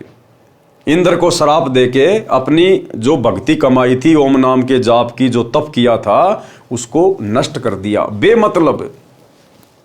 देवराज इंद्र एकदम कांपने लगा और बोला, हे ब्राह्मण, मैंने आपकी माला को आदर से ग्रहण करके हाथी के ऊपर रखा था। हाथी ने अपनी औपचारिकतावश नीचे डाल दी, मुझे क्षमा करें। बार बार करबद्ध होकर हाथी से नीचे उतरकर दंडवत प्रणाम करके भी क्षमा याचना इंद्र ने की, परंतु दुर्वासा ऋषि नहीं माने और कहा कि जो मैंने कह दिया वह वापस नहीं हो सकता। कुछ ही समय में इंद्र का सर्वनाश हो गया और स्वर्ग उजड़ गया। एक बार ऋषि दुर्वासा जी द्वारका नगरी के पास जंगल में कुछ समय के लिए रुके। द्वारिका वासियों को पता चला कि दुर्वासा ऋषि जी अपनी नगरी के पास आए हैं। ये त्रिकालदर्शी महात्मा हैं, सिद्धि युक्त ऋषि हैं। द्वारकावासी श्री कृष्ण से अधिक शक्तिशाली किसी को नहीं मानते थे। श्री कृष्ण के पुत्र श्री प्रद्युम्न सहित कई यादवों ने योजना बनाई कि सुना है दुर्वासा जी त्रिकालदर्शी हैं, मन की बात भी बता देते हैं, अंतर्यामी हैं, उनकी परीक्षा लेते हैं। ये विचार करके प्रद्युम्न को गर्भवती स्त्री का स्वांग बनाकर 10-12 व्यक्ति साथ चले। एक व्यक्ति को उसका पति बना लिया। दुर्वासा जी के पास जाकर कहा कि हे ऋषि जी, इस स्त्री पर परमात्मा की कृपा बहुत दिनों पश्चात हुई है, इसको गर्भ रहा है, ये इसका पति है। ये दोनों उतावले हैं कि हमें पता चले कि गर्भ में लड़का है या कन्या। आप तो अंतर्यामी हैं, कृपया बताइए। उन्होंने प्रद्युम्न के पेट पर एक छोटी सी कड़ाई बांध रखी थी, उसके ऊपर रुई का लोगड़ तथा पुराने वस्त्र बांधकर गर्भ बना रखा था। ऊपर स्त्री वस्त्र पहना रखे थे। ऋषि दुर्वासा जी ने दिव्य दृष्टि से देखा। अब ये दिव्य दृष्टि से देखने से भी भाई और बहनों भक्ति नष्ट होती है इनकी, क्योंकि रिचार्ज है इनका। अब उस रिचार्ज से जो मर्जी कर लो। ये आपने मोबाइल में रिचार्ज कर लिया किसी को दे के पैसे, अब उस रिचार्ज से आप चाहे सत्संग सुनो, चाहे फिल्मी गाने सुनो, चाहे किसी से मोबाइल पे बात करो, या और कोई यूट्यूब पे फेसबुक पे देखो, आपका रिचार्ज तो खत्म होगा ही होगा। तो इसी प्रकार चाहे दिव्य दृष्टि से देखो, चाहे किसी को श्राप दो, चाहे किसी को आशीर्वाद दो, भगत की भक्ति नष्ट होती होती है। ऋषि दुर्वासा जी ने दिव्य दृष्टि से देखा और जाना कि ये मेरा मजाक करने आए हैं। दुर्वासा जी ने कहा कि इस गर्भ से यादव कुल का नाश होगा। तुरंत श्राप, 1 सेकंड भी नहीं लगाते, 1 सेकंड भी। ये सांप के जैसे होते तपस्वी काल पुजारी, सांप के जैसे, सांप के जैसे तुरंत डंक मार देते हैं। इसीलिए भाई और बहनों, हमें गुरुदेव भगवान आगाह करते हैं बार बार हम भक्तों को कि जगत का और भगत का 36 का आंकड़ा होता है, 36 का आंकड़ा। काल पुजारियों की और सतगुरु पुजारियों की कोई भी क्रिया आपस में मेल नहीं खाएगी। वो काल पुजारी भले कितने अच्छे और नेक इंसान दिखाई दें, जो हमारे परिवार में भी हो सकते हैं, रिश्तेदारों के रूप में भी हो सकते हैं, परंतु जब वो समय आएगा उस समय वो आगा पीछा कुछ नहीं देखेंगे। इसीलिए गुरुदेव ने एक सत्संग में कहा कि बच्चों, तुम भेड़ियों के बीच में रह रहे हो। जो व्यक्ति सतगुरु रामपाल जी से उपदेश प्राप्त नहीं है, वो चाहे देश का प्रधानमंत्री है, चाहे बहुत बड़ा कोई भगत है, चाहे आचार्य शंकराचार्य है, चाहे आम व्यक्ति है, वो काल की हद में है। तो गुरुदेव ने कहा कि बच्चों, तुम भेड़ियों के बीच में रह रहे हो, भेड़ियों के बीच में। और भगत ने किस कदर अपनी मर्यादाओं में रहकर संसार में अपने कार्य करने चाहिए, भेड़िए के बीच में किस प्रकार से राज आता है, कितनी सावधानी बरती जाती है, इस तरह से हमने भक्ति मर्यादाओं में रहकर अपनी भक्ति को सफल करना है।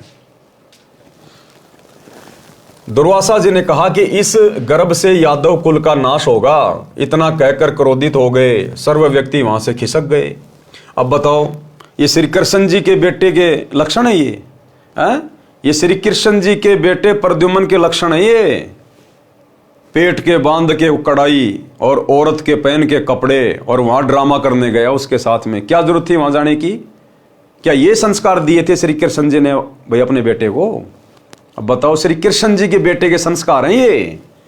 आज उस श्री कृष्ण की भक्ति करके आपके बेटा बेटियों में कहां से संस्कार आ जाएंगे, जब श्री कृष्ण जी अपने बेटे को संस्कार नहीं दे पाए?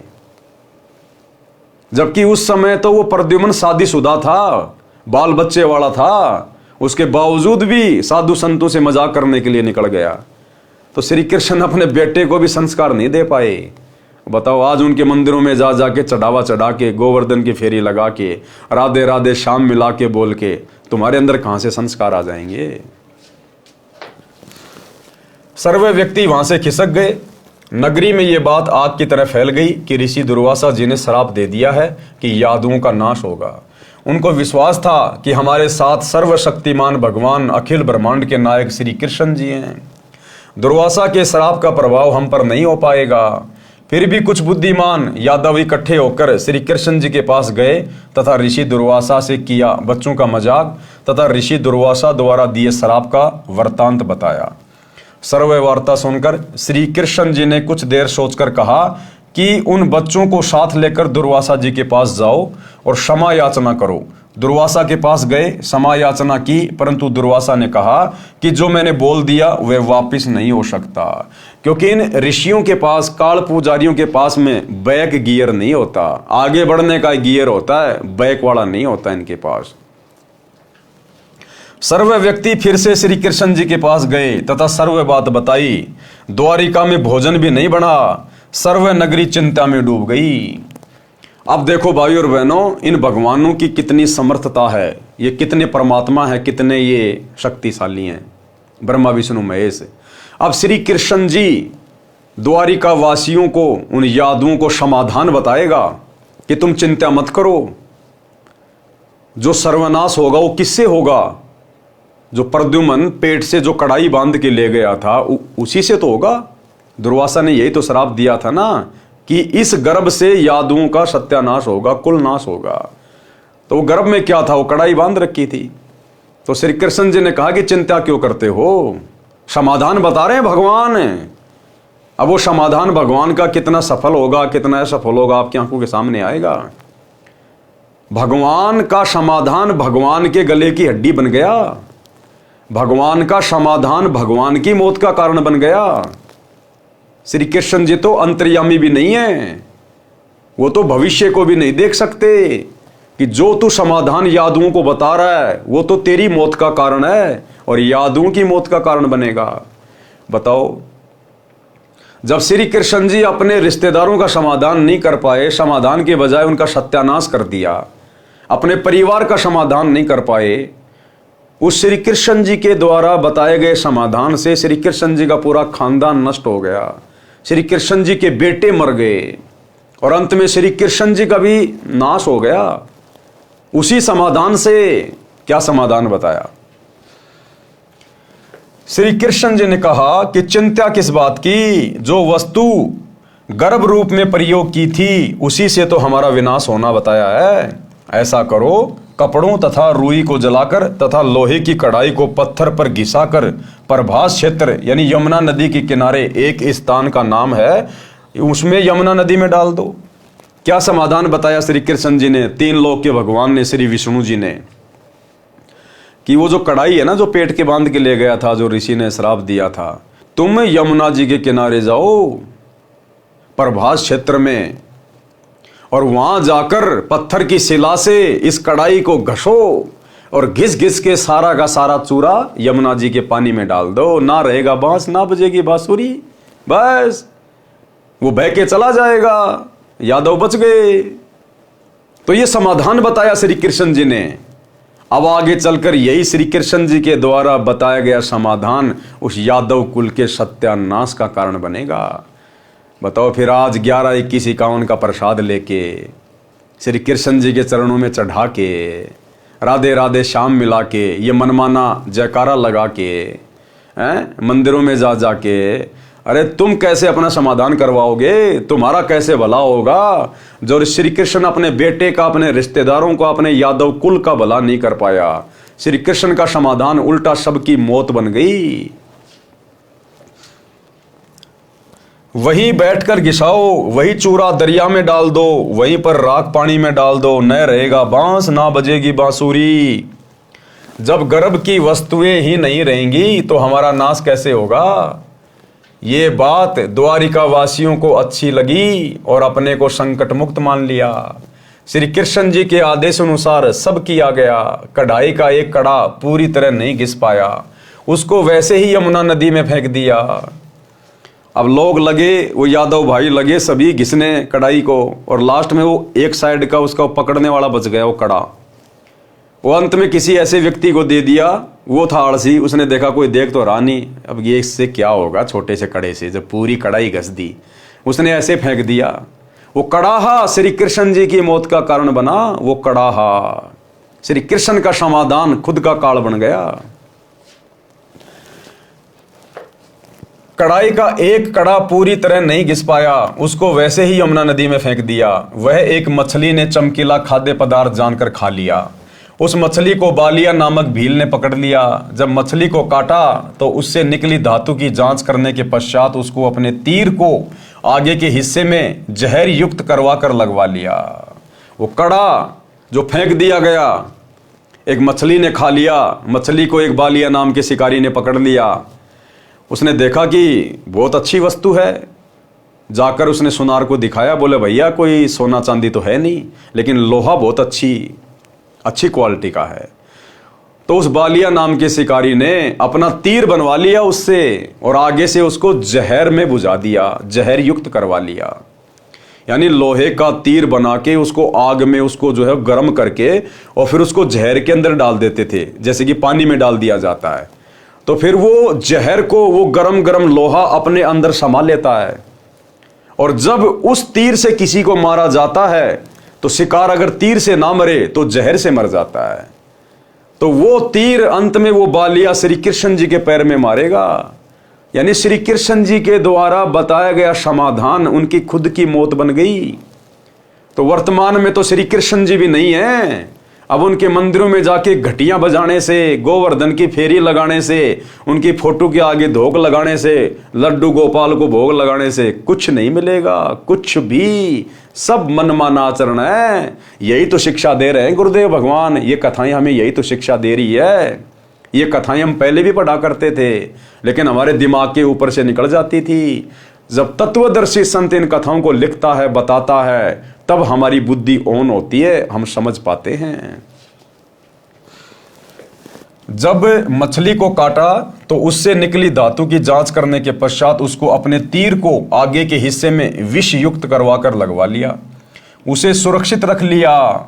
जो कढ़ाई का लोहे का चूरा पानी में डाला था वह लंबे सरकंडे जैसे घास के रूप में यमुना नदी के किनारे किनारे पर उग गए, और उस कढ़ाई का जो चूरा था वो उसी यमुना नदी के दोनों साइड में, यमुना नदी के किनारों पर एक घास होती है सरकंडे जैसी, वो उग गई। कुछ समय उपरांत द्वारिका नगरी में उत्पात मचने लगा। छोटी छोटी सी बात पर एक दूसरे का कत्ल करने लगे, आपस में वैर विरोध बढ़ गया। नगर के लोगों की यह दशा देखकर नगरी के गणमान्य व्यक्ति भगवान श्री कृष्ण जी के पास गए और जो कुछ भी नगरी में हो रहा था बताया, क्योंकि दुर्वासा ऋषि के श्राप का पूरा होने का समय आ गया। धीरे धीरे लोगों ने देखा श्री कृष्ण जी ने समाधान बता दिया, श्राप निष्फल हो गया होगा, लेकिन उसका श्राप निष्फल नहीं हुआ। और कारण तथा समाधान श्री कृष्ण जी से जानने की इच्छा व्यक्त की, क्योंकि श्री कृष्ण जी यादव तथा पांडवों के आध्यात्मिक गुरु थे। संकट का निवारण गुरुदेव से ही कराया जाता है। श्री कृष्ण जी ने कारण बताया कि दुर्वासा ऋषि का श्राप फल रहा है, समाधान है। अब दोबारा से क्या समाधान बताया? एक तो पहले समाधान बताया था, अब श्री कृष्ण जी दोबारा से समाधान बता रहे हैं द्वारिका वासियों को कि अब तुम एक काम करो, सारे यादव जितने भी हैं, नर स्त्रियां नहीं, नर यादव जितने भी हैं, चाहे आज ही पैदा क्यों ना हुआ हो, सारे जाकर और यमुना के प्रभास क्षेत्र में जाकर सुबह सुबह ब्रह्म मुहूर्त में स्नान करो, वो श्राप कट जाएगा। अब श्री कृष्ण जी तो उनको मरने के लिए भेज रहा था, मरने के लिए। अब बताओ, वो यादव तो समझ रहे थे कि भगवान ने हमारे को समाधान बता दिया। वो यादव द्वारिका वासी बेचारे श्री कृष्ण जी की बात को सत्य मान के कि भगवान ने समाधान बता दिया, और सुबह सुबह सारे के सारे नहाने के लिए चले गए। और वहां जाने के बाद फिर दुर्वासा ऋषि के श्राप का समय आ गया। वो जो घास उग गई थी दोनों तरफ, उस कढ़ाई के चूरे के कारण उसको उखाड़े और एक दूसरे के मारे, और गर्दन धड़ से अलग। 56 करोड़ यादव वहां पर कट कट के मर गए, जहां श्री कृष्ण जी ने भेजा था समाधान करने के लिए कि जाकर स्नान करो, तुम्हारा श्राप कट जाएगा। वो श्राप तो कटा नहीं, श्री कृष्ण जी के समाधान से सारे 56 करोड़ यादव कट के मर गए। तो बताओ, आज ना तो धरती पे श्री कृष्ण जी है, और होता तो क्या समाधान कर देता। जब द्वापर में द्वारिका वासियों का नहीं कर पाया, बेचारों को उल्टा मौत के घाट उतार दिया काल प्रेरणा से, तो आज अगर होता तो भी क्या कर देता। द्वापर में कौन सा बचाव कर दिया। तो ये आधे अधूरे भगवान है, डमी गॉड है, ये सब काल के अंतर्गत हैं। तो भाई और बहनों, समझो इन चीजों को। एकमात्र परम शक्ति संसार में उत्पत्ति करता, सबका सृजनहार, ये कबीर भगवान सतगुरु रामपाल जी हैं, जो आज धरती पर आए हुए हैं नर रूप में। जैसे हम श्री कृष्ण जी को भगवान कहते हैं, विष्णु को भगवान कहते हैं, अरे वो भी तो इसी प्रकार से नर रूप में आए थे। उनके भी माता पिता थे, वो भी राजा थे, अपना काम भी करते थे, ब्याह शादी भी करी, बच्चे भी पैदा किए, लड़ाई झगड़े भी किए। तो भगवान आएगा तो सींग लगा के थोड़ी आएगा। भगवान को पहचानो उनके ज्ञान से। अब श्री कृष्ण का, श्री राम का, ब्रह्मा विष्णु महेश का तो इतिहास सबके सामने है। वो कितने भगवान थे सबको पता चल गया। अब इस भगवान को भी आजमा के देखो एक बार, इस भगवान को भी आजमा के देखो एक बार। उनसे हमारी कौन सी रिश्तेदारी थी, उनको भी हमने आजमाया, देखा देखी में हमारे बाप दादा कर रहे थे, हम भी लग गए। एक बार इनके पीछे भी लग के देखो, और ये जो तुम्हें दे देगा, यहाँ का काल ब्रह्म भी नहीं दे सकता। काल ब्रह्म भी इतने सुख देगा ये परमात्मा, गिने नहीं जाएंगे। मृत्यु को टालेगा, अकाल मृत्यु को टालेगा ये परमात्मा। भयंकर से भयंकर रोग को अपनी भक्ति शक्ति से परमात्मा समाप्त कर देगा, क्योंकि ये डॉक्टरों का डॉक्टर है, वैद्यों का वैद्य है। दास गरीब तबीब सतगुरु, बंदी छोड़ कबीर है। तो एक बार सतगुरु के सत्संग सुनना शुरू करो यूट्यूब पे। सबके जेब में मोबाइल हैं, फालतू की बकवासें भी देखते हैं, क्या मिला हमें, कुछ नहीं मिलता। एक बार सतगुरु रामपाल जी के सत्संग थोड़ा थोड़ा सुनना शुरू करो। सत्संग सुनने मात्र से आपको जो परम शांति और आध्यात्मिक लाभ होंगे, वो श्री कृष्ण जी की लाख साल की साधना से भी नहीं हो सकते, क्योंकि ये परम संत है, इनके वचन में शक्ति है। तो सत्संग सुनना शुरू करें। संकट का निवारण गुरुदेव से ही कराया जाता है। श्री कृष्ण जी ने कारण बताया कि दुर्वासा ऋषि का श्राप फल रहा है। समाधान है कि सारे नर यादव, चाहे आज का जन्मा भी लड़का क्यों ना हो, सब प्रभास क्षेत्र में जहां पर उस कढ़ाई का चूरन डाला था, जाकर यमुना में स्नान करो, तुम श्राप मुक्त हो जाओगे। समाधान बताया भगवान ने। सर्व द्वारिका वासियों ने श्री कृष्ण जी के आदेश का पालन किया। सर्व नर यादव प्रभास क्षेत्र में श्राप मुक्त होने के उद्देश्य से स्नान करने के लिए चले गए। ऋषि दुर्वासा के श्राप के कारण सभी यादव समूह बनाकर इकट्ठे हो गए। पहले स्नान किया कि श्राप मुक्त होने के पश्चात हो सकता है कि आपसी मनमुटाव दूर हो जाए, परंतु ऐसा कुछ भी नहीं हुआ। पहले सबने स्नान किया, फिर आपस में गाली गलौज शुरू हुआ। फिर उस घास को उखाड़कर एक दूसरे को मारने लगे। जो घास सरकंडे लोहे की कढ़ाई के चूर्ण से उगा था वह तलवार जैसा कार्य करने लगा। दुर्वासा के श्राप के कारण सरकंडे को मारते ही सिर धड़ से अलग होकर गिरने लगा। इस प्रकार सर्व यादव आपस में लड़कर मृत्यु को प्राप्त हो गए। कुछ 200-400 शेष रहे थे। उसी समय श्री कृष्ण जी भी वहीं पहुंच गए। उन्होंने भी उस घास को उखाड़ा, उसके लोहे के मूषण बन गए। शेष बचे अपने कुल के व्यक्तियों को स्वयं श्री कृष्ण जी ने मौत के घाट उतारा। लास्ट में 200-400 जो बच गए थे ना, उनको फिर श्री कृष्ण जी ने जाके मारा, क्योंकि उस समय श्री कृष्ण जी में काल घुसा हुआ था। ये ब्रह्म, ये इस प्रकार से अपना कार्य करता है। इसी प्रकार इसने गीता का ज्ञान देते समय श्री कृष्ण जी में प्रवेश करके और ये गीता का ज्ञान कहा था। जैसे यमुना के किनारे उन 200-400 यादवों को मारने के लिए श्री कृष्ण में प्रवेश कर गया। तो बताओ भाई और बहनों, जो श्री कृष्ण खुद अपने सगे संबंधियों को मार रहा है, बेचारे 100-200 बच गए थे, उनको रहने देता, क्या दिक्कत आ रही थी? लेकिन श्री कृष्ण जी ने फिर खुद मारे उनको। तो बताओ आज हमारी रक्षा कैसे करेगा श्री कृष्ण? तो ये विचार करने की बात है, इतिहास गवाह है ये तो। इसके पश्चात श्री कृष्ण जी एक पेड़ के नीचे विश्राम करने लगे। अब चूंकि दुर्वासा का श्राप था यादव कुल का नाश होगा, तो श्री कृष्ण जी भी यादव कुल में आए हुए थे, तो नाश तो श्री कृष्ण जी का भी होना था। अब वो तीर काम आएगा, वो जहर से बुझा हुआ तीर। अब श्री कृष्ण जी ने उसके बाद क्या किया? जंगल में जाके एक पेड़ के नीचे पैर पे पैर रख के आराम करने लगे। इतने में देव योग से वह बालिया नामक भील, जिसने उस लोहे की कढ़ाई के कड़े का विषाक्त तीर बनवाया था, उसी तीर को लेकर शिकार की खोज में उस स्थान पर आ गया जहां पर श्री कृष्ण जी विश्राम कर रहे थे। श्री कृष्ण जी के दाएं पैर के तलवे में पद्म बना था, उसमें 100 वाट के बल्ब जैसी चमक थी। वृक्ष की झुरमुट नीचे तक लटकी थी, उनके बीच से पद्म की चमक स्पष्ट नहीं दिख रही थी। बालिया भील ने सोचा कि यह हिरण की आंख दिखाई दे रही है, इसलिए तीर चला दिया हिरण को मारने के मकसद से। जब तीर श्री कृष्ण जी के पैर में लगा तो श्री कृष्ण जी ने कहा, मर गया रे, मर गया। बालिया भील को आभास हुआ कि तीर किसी व्यक्ति को लग गया। दौड़कर गया तो देखा द्वारिकाधीश मारे दर्द के तड़प रहे थे। बालिया ने कहा, हे महाराज, मुझसे धोखे से तीर चल गया। आपके पैर की चमक को मैंने हिरण की आंख जानकर तीर मार दिया, मुझसे गलती हो गई, क्षमा करो महाराज। श्री कृष्ण जी ने कहा कि तेरे से कोई गलती नहीं हुई है, यह तेरा और मेरा पिछले जन्म का लेन देन है। ध्यान देना, अब आगे आपको पहले बता दिया गया श्री कृष्ण जी का समाधान कितना कारगर हुआ। अब आगे जब बालिया ने कहा कि महाराज गलती से लग गया, धोखे से लग गया, तो श्री कृष्ण जी ने कहा कि बालिया, इसमें तेरी कोई गलती नहीं है, तूने अपना बदला पूरा कर लिया। तो बालिया ने कहा कि महाराज आप राजा, मैं एक भिखारी शिकारी, आपका और मेरा क्या अदला बदला? तब श्री कृष्ण जी ने बताया कि मैं त्रेता युग में दशरथ का बेटा रामचंद्र था और त्रेता युग में तू था सुग्रीव का भाई बाली, और मैंने तेरे को अपने स्वार्थ के लिए सुग्रीव से सैन्य सहायता प्राप्त करने के लिए, अपनी औरत को रावण से छुड़वा कर लाने के लिए मैंने धोखे से पेड़ की ओट लेकर तेरे को तीर मारा था त्रेता युग में। और उस समय तूने कहा था कि भगवान इसका बदला कब दोगे?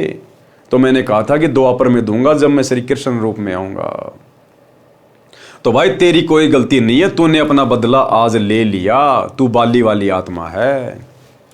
अब भाई और बहनों, इससे यह भी सिद्ध हो जाता है कि ये तीन लोक के भगवान, क्योंकि श्री विष्णु को हो चाहे श्री कृष्ण जी को हो, श्री राम को हो चाहे श्री विष्णु जी को हो, ये तीन लोक के भगवान ब्रह्मा विष्णु महेश अपने खुद के कर्म नहीं काट सकते। बताओ, त्रेता युग में श्री राम अर्थात विष्णु ने तीर मारा बाली को धोखे से, उसका भी बदला देना पड़ा उस भगवान विष्णु को द्वापर में श्री कृष्ण रूप में आके। उस बालिया नाम के शिकारी ने, जो बाली की आत्मा थी, अपना बदला लिया। यानी ये तीन लोग के भगवान भी अपना जो कर्म है उसको नहीं काट सकते, इनको भी भोगना पड़ता है। तो फिर इनकी भक्ति करने से हमारे कर्म कैसे कटेंगे, हमारे संकट कैसे कटेंगे, हमारे दुख कैसे कटेंगे, जब ये अपने खुद के नहीं काट पा रहे, इनको खुद को भी भोगने पड़ रहे हैं। तो ये विचार करने की बात है। ये दुनिया भक्ति क्यों करती है? अपने कर्म कटवाने के लिए तो करती है, दुखों से सुख प्राप्त करने के लिए तो करती है। और जब ये भगवान इनके इतिहास में लिखा जा चुका है, ये खुद अपने कर्म नहीं काट सकते, तो इनकी भक्ति करने से, इनके मंदिर बनवाने से, इनके जय श्री राम के नारे लगाने से, इनकी पूजा पाठ करने से, इनका झंडा घर पे लगाने से हमारे कर्म कैसे कटेंगे? हमारे तो कर्म वैसे बिगड़े हुए हैं, और ना इनकी भक्ति करने का किसी को पता।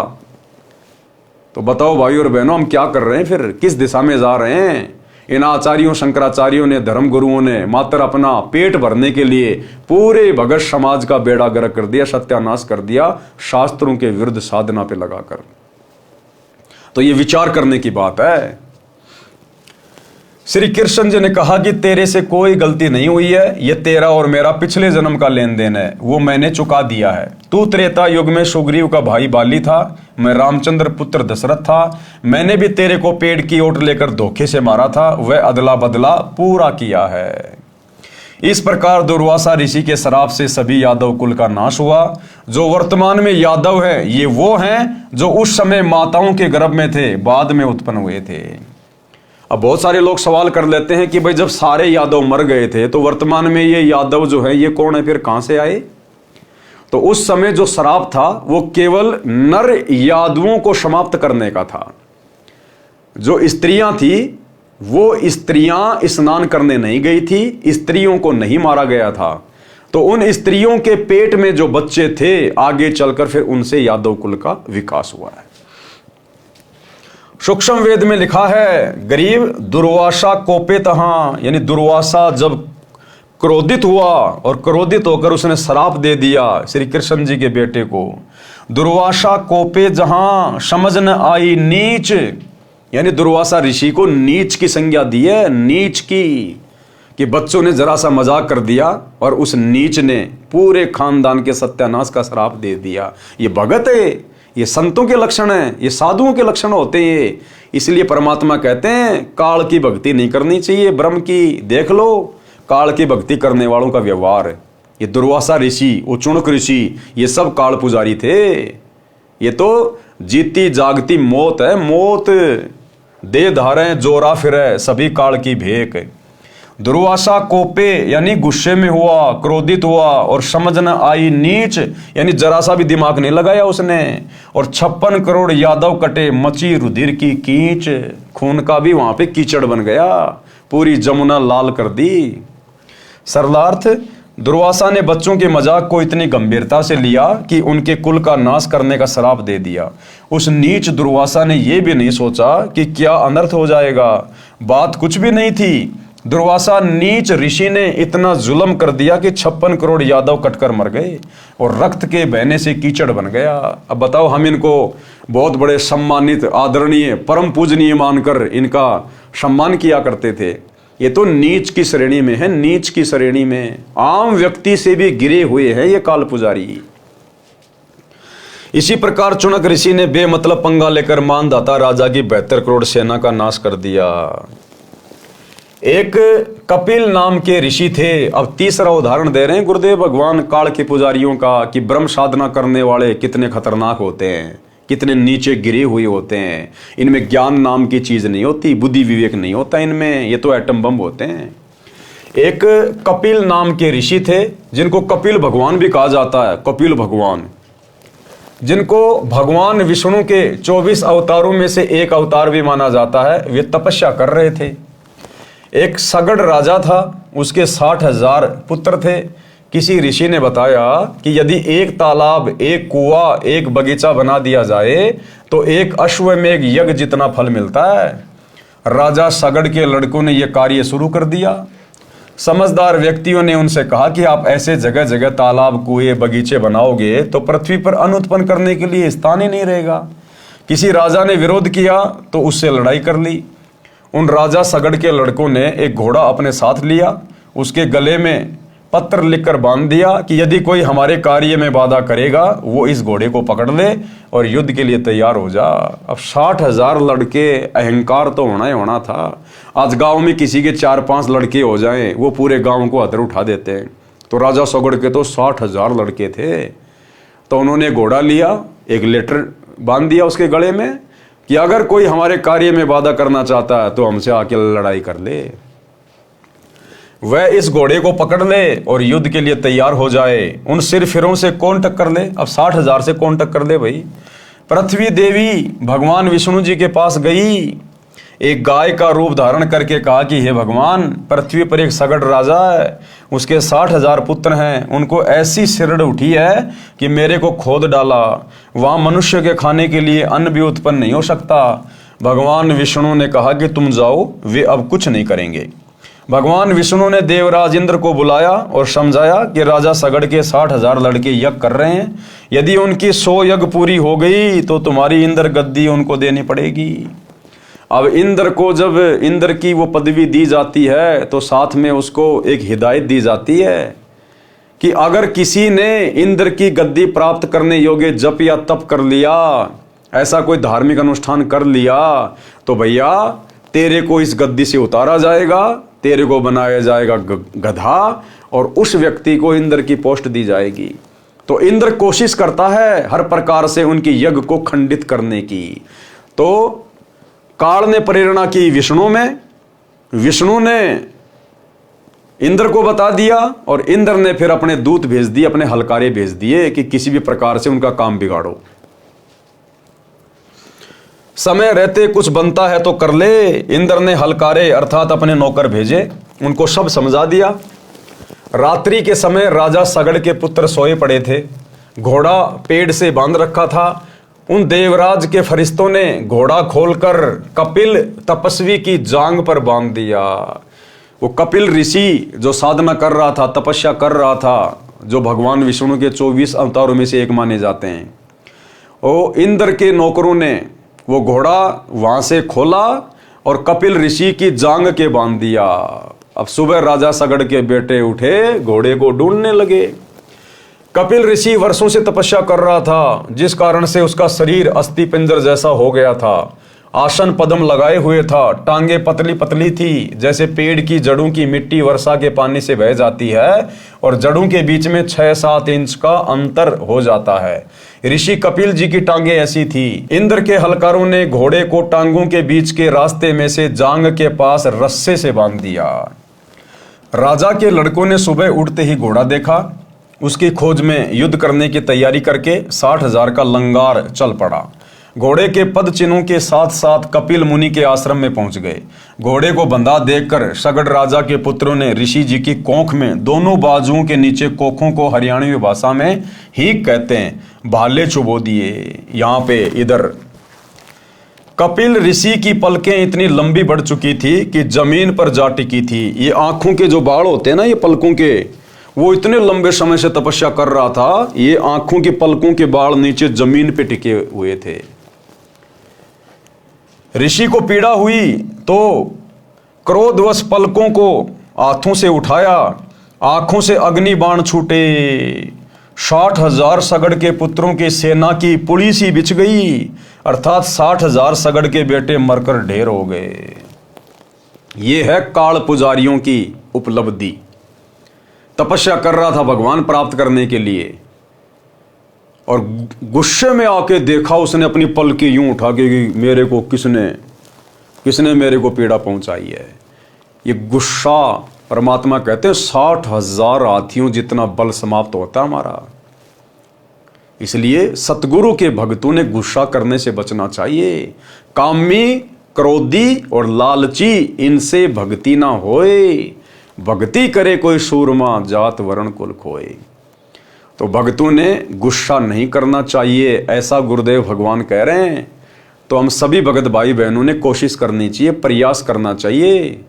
ये शिक्षाएं हैं इन पुस्तकों में, इन कथाओं के माध्यम से, कि हम भक्तों ने पहले सोचना चाहिए, विचार करना चाहिए। हमने जल्दबाजी में तुरंत कोई भी फैसला नहीं लेना चाहिए। और भगत ने सोच विचार के गुस्सा तो फिर भी नहीं करना चाहिए, गुस्सा तो भगत के आसपास भी नहीं होना चाहिए, क्योंकि हम शत भक्ति कर रहे हैं। अगर हम मर्यादा में हैं तो हमारा कुछ नहीं बिगड़ेगा, ना कोई बिगाड़ सकता, फिर गुस्सा किस लिए करना। और गुस्सा तो परमात्मा की भक्ति से शांत होना चाहिए।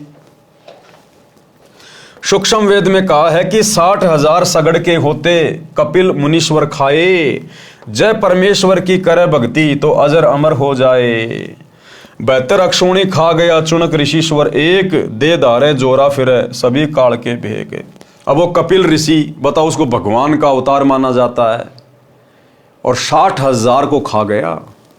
अब चाहे अपनी सिद्धि से मार दो, चाहे अपनी वचन शक्ति से मार दो, चाहे हथियार से मार दो, वो तो मरी गए। वो पाप तो कपिल ऋषि के सिर पे रखा गया। अब वो कपिल ऋषि भी किसी जन्म में स्वर्ग भोग के तपस्या के बदले फिर वो नरक में जाएगा, फिर गधा कुत्ता बनेगा, फिर चुनक ऋषि की तरह उसके सिर में कीड़े पड़ेंगे। और वो 60,000 राजा सगड़ के लड़के जो शास्त्र विधि को त्याग के मनमाना आचरण कर रहे थे, कुएं खोद रहे थे, बावड़ियां खोद रहे थे, वो बनेंगे कीड़े और कपिल ऋषि के सिर में पड़ेंगे। ये है इस काल की भक्ति की उपलब्धि, जिस काल की भक्ति ये पूरी दुनिया कर रही है। यानी ब्रह्मा विष्णु महेश की भक्ति करना काल की भक्ति, ओम नाम का जाप करना काल की भक्ति, दुर्गा की भक्ति करना, नवरात्रे करना काल की भक्ति, और नीचे के देवी देवताओं की भक्ति करना, पूजा पाठ करना, धार्मिक अनुष्ठान करना काल की भक्ति। इन सभी तीर्थों पे जाना, कावड़ लाना है, ये सब काल की भक्ति। एकमात्र सतगुरु की भक्ति को छोड़ के वर्तमान में सतगुरु रामपाल जी के द्वारा जो भक्ति शास्त्र अनुकूल जो बताई गई है, इस भक्ति को छोड़कर संसार में आप जो भी भक्ति कर रहे हैं वो सब काल की भक्ति है, सब काल की भक्ति। और उस काल की भक्ति का अंत में यही निर्णय निकलेगा, अगर आपने थोड़े बहुत कोई पुण्य किए, कोई सदकर्म किए हैं, दान धर्म किए हैं, थोड़े समय काल आपको स्वर्ग में बैठा देगा।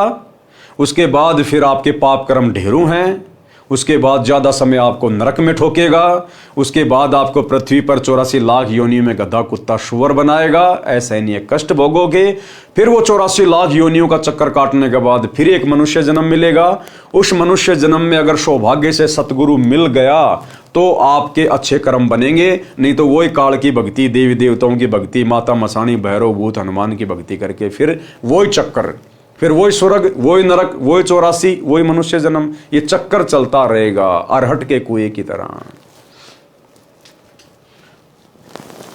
दुर्वासा कोपे तहां समझ न आई नीच, 56 करोड़ यादव कटे मची रुधिर की कीच। भावार्थ, कपिल मुनि जी, चुनक ऋषि जी तथा दुर्वासा मुनि जी संसार में कितने प्रसिद्ध हैं। ये सब काल ब्रह्म की भक्ति करने वाले वेशधारी ऋषि हैं। ये चलती फिरती मौत थी, चलती फिरती मनुष्य रूप में घाल है। घाल एक मिट्टी के छोटे मटके को तांत्रिक विद्या से आकाश में उड़ाकर दुश्मन पर छोड़ा जाता है, जैसे मूठ छोड़ी जाती है, उसे बहुत हानि होती है। गलती से भोले प्राणी इनको महान आत्मा मानते हैं। ये सब ज्ञानी आत्मा थे, ये सब उद्धार हृदय के थे, यानी अच्छी आत्मा थी, इसीलिए तो ये भक्ति कर रहे थे। लेकिन ये काल की अनुत्तम गति में लगे रहे। गीता अध्याय 7 श्लोक 18 में काल कह रहा है ना कि ये ज्ञानी आत्मा है तो ये उद्धार, ये अच्छे हैं, ये भगवान चाहते हैं, मोक्ष चाहते हैं। लेकिन तत्वदर्शी संत के नाम मिलने से ये मेरी ही घटिया साधना में लगे रहे, ओम नाम की साधना में लगे रहे, तपस्या करते रहे। सिद्धियां आ गई, किसी को श्राप दे दिया, किसी को आशीर्वाद दे दिया, कुछ अपनी शक्ति यहां बर्बाद कर दी, बाकी अपनी स्वर्ग में जाके खाली, फिर गए नरक में, फिर 84 में आएंगे। तो ये है काल की अनुत्तम गति। इन्होंने परमात्मा प्राप्ति के लिए, अपना कल्याण कराने के लिए तन मन धन अर्पित कर दिया, परंतु तत्वदर्शी संत ना मिलने के कारण है, तत्वदर्शी संत ना मिलने के कारण है। आप और हमारा कितना बड़ा सौभाग्य है भाई और बहनों, ये चीज देखो आप। इन्होंने काल ब्रह्म को एक समर्थ प्रभु मानकर गलती की और उसी की साधना ओम नाम के जाप के साथ तथा अधिक हठ योग समाधि के द्वारा की, जिससे परमात्मा प्राप्ति तो है ही नहीं, उल्टा हानि होती है, क्योंकि यह साधना शास्त्र विरुद्ध है। गीता अध्याय 16 श्लोक 23-24 में कहा है कि शास्त्र विधि को त्याग कर जो मनमान आचरण करते हैं उनकी साधना व्यर्थ है। वे उदार आत्माएं यानी अच्छी आत्माएं इसी कारण काल ब्रह्म की अनुत्तम गति में स्थिर रहे, काल की घटिया साधना में। गीता अध्याय 17 श्लोक 5 और 6 में कहा है कि जो मनुष्य शास्त्र विधि रहित केवल मन कल्पित घोर तप को तपते हैं और दंभ अहंकार से युक्त, कामना आसक्ति अभिमान से युक्त हों। गीता अध्याय 17 श्लोक 5। शरीर में स्थित सर्व कमलों में देव शक्तियों तथा पूर्ण परमात्मा तथा मुझे भी कृश करने वाले अर्थात कष्ट देने वाले अज्ञानियों को तू असुर स्वभाव के जान। गीता अध्याय 17 श्लोक 6। यही प्रमाण गीता अध्याय 16 श्लोक 17 से 20 में भी है। वे अपने आप को श्रेष्ठ मानने वाले घमंडी पुरुष धन और मान के मद से युक्त होकर केवल नाम मात्र यज्ञों का पाखंड से शास्त्र विधि रहित पूजन करते हैं। गीता अध्याय 16 श्लोक 17। अहंकार, बल, घमंड, कामना, क्रोध आदि के वश और दूसरों की निंदा करने वाले पुरुष अपने और दूसरों के शरीर में स्थित मुझसे द्वेष करने वाले होते हैं। गीता अध्याय 16 श्लोक 18। उन द्वेष करने वाले पापाचीर, क्रूर कर्मी, जो वचन से करोड़ों व्यक्तियों की हत्या करने वाले, जैसे चुनक ऋषि मानदाता की 72 करोड़ सेना को अपने वचन से मार दिया, दुर्वासा ऋषि 56 करोड़ यादवों को अपने वचन से मार दिया, कपिल मुनि सगड़ के 60,000 लड़कों को मार दिया, और आम व्यक्ति समाज में जो छोटी मोटी भक्ति साधना करता है, मंदिर मस्जिद में जाता है और छोटा सा लड़ाई झगड़ा होता है, पता नहीं क्या क्या उसको श्राप दे देता है, तेरे साथ ये हो जाएगा, तेरा सत्यानाश हो जाएगा, तो वो भी अपनी भक्ति नष्ट ही कर रहा है। तो कहते हैं ऐसे पापाचारी, क्रूर कर्मी, कहते हैं वो तो भयंकर कष्ट को प्राप्त होंगे। उन द्वेष करने वाले पापाचीर, क्रूर कर्मी, जो वचन से करोड़ों व्यक्तियों की हत्या करने वाले नराधमों अर्थात नीच मनुष्यों को मैं संसार में बार बार आसुरी अर्थात राक्षसी योनियों में डालता हूं। अर्थात जो व्यक्ति काल की साधना करेगा, काल से नीचे जितने भी देवी देवता ब्रह्मा विष्णु महेश दुर्गा भैरव भूत हनुमान माई मसाणी सेठ शीतला, कहते हैं जो इनकी भक्ति करेगा, पूजा करेगा, उनको मैं राक्षस की योनियों में डालता हूं, राक्षस की योनियों में। तो सोचो भाई और बहनों, आप क्या कर रहे हो। एकमात्र सतगुरु रामपाल जी की भक्ति है जो हमें मुक्त कर सकती है, इस काल से, जन्म मरण के चक्कर से मुक्त कर सकती है। बाकी इस काल की भक्ति से तो खुद गीता जी कह रही है राक्षस की योनियां प्राप्त करोगे, राक्षस। अब जीते जी राक्षस हैं? ब्रह्मा विष्णु महेश की भक्ति कर रहे हैं, साधना कर रहे हैं, देवी देवताओं की फोटोएं घर में लगी है, मंदिरों में जाते हैं, तीर्थों पे जाते हैं, मंदिरों में जाते हैं, मस्जिदों में जाते हैं, और मांस भी खा रहे हैं, तो राक्षस ही हैं। ये तो राक्षसों का भोजन है, मांस खाना, बकरे मुर्गे झोटे खाना, शराब पीना, ये तो राक्षसों का पेय पदार्थ था, नशा करना। और आज बड़े बड़े अच्छे अच्छे सभ्य इंसान पी रहे हैं, धर्मगुरु पी रहे हैं, खा रहे हैं, माता के नाम पे चढ़ा के बकरा काट रहे हैं, खा रहे हैं उसको प्रसाद समझ के। तो ये तो जीते जी राक्षस है, राक्षस। सोचो बाद में इनकी और क्या दुर्गति होगी काल की भक्ति करने वालों की। दुर्वासा कोपे तहां समझ न आई नीच, 56 करोड़ यादव कटे मची रुधिर की कीच। हे अर्जुन, वे मूर्ख मुझको न प्राप्त होकर ही जन्म जन्म में आसुरी योनियों को प्राप्त होते हैं, उससे भी अति नीच गति को प्राप्त होते हैं, अर्थात घोर नरक में गिरते हैं। गीता अध्याय 17 श्लोक 20। अब देखो गीता जी में कितना निर्णय ज्ञान है, लेकिन सतगुरु रामपाल जी से पहले कोई निकाल के नहीं दे पाया। उपरोक्त परमाणु से सिद्ध हुआ कि गीता अध्याय 7 श्लोक 18 में गीता ज्ञानदाता यानी काल ने अपनी भक्ति से होने वाली गति को भी इसलिए अनुत्तम और घटिया बताया है, और कहा है कि गीता अध्याय 7 श्लोक 18 गीता ज्ञानदाता ने कहा है कि जो चौथी प्रकार के ज्ञानी भगत हैं वे सभी हैं तो उद्धार, क्योंकि परमात्मा प्राप्ति के लिए अपने शरीर के नष्ट होने की भी परवाह नहीं की और हजारों वर्ष भूखे प्यासे साधनारत रहे, परंतु तत्वदर्शी संत न मिलने के कारण ये है भक्ति की जड़, तत्वदर्शी संत। परंतु तत्वदर्शी संत न मिलने के कारण वे सभी मेरी अनुत्तम अर्थात घटिया गति अर्थात ब्रह्म साधना से होने वाले मोक्ष जो ऊपर ऋषियों को हुआ उसमें स्थिर रहे, अर्थात जन्म मरण 84 लाख योनियों के चक्कर वाली गति में रहे। गीता अध्याय 7 श्लोक 18 में कहा हुआ है। निष्कर्ष, चुनक ऋषि, दुर्वासा ऋषि तथा कपिल ऋषि ने जो ओम नाम जाप किया उसकी भक्ति के फलस्वरूप ये कुछ समय ब्रह्मलोक में जाएंगे, वहां भक्ति समाप्त करके फिर पृथ्वी पर राजा बनेंगे, क्योंकि सूक्ष्म वेद में लिखा है तप से राज मिलता है, तप से राज मदमानम, राज्य प्राप्त करके राजा बन के फिर वो अहंकार में फूल जाता है, लाखों लोगों का सत्यानाश कर देता है, कितने लोग मरवा देता है, कितने ही वो दारू के ठेके खुलवाएगा, कितने वो बूचड़ खाने खुलवाएगा, सारे पाप कर्म राजा के सिर पे रखे जाएंगे। तो कहते हैं उस आत्मा ने पिछले जन्म में जो तप किया था उसके बदले फिर वो पृथ्वी पे राजा बनता है, और राजा बनकर फिर वो मान बढ़ाई और अहंकार में फूल जाता है, और जन्म तीसरे शुक्र सवानम, उसके बाद फिर मरने के बाद गधा और कुत्ता भी बनेगा।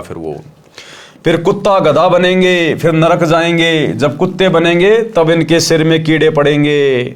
जो व्यक्ति इनके श्राप से मरे थे, चुनक ऋषि के श्राप से, दुर्वासा के श्राप से, फिर ये ऋषि जन क्या बनेंगे? कुत्ते बनेंगे फिर ये, और इनके सिर में कीड़े पड़ेंगे। वो 56 करोड़ यादव जो मरे थे वो कीड़े बन के दुर्वासा ऋषि जब कुत्ते की योनि प्राप्त करेगा उसके सिर में पड़ेंगे और अपना बदला लेंगे।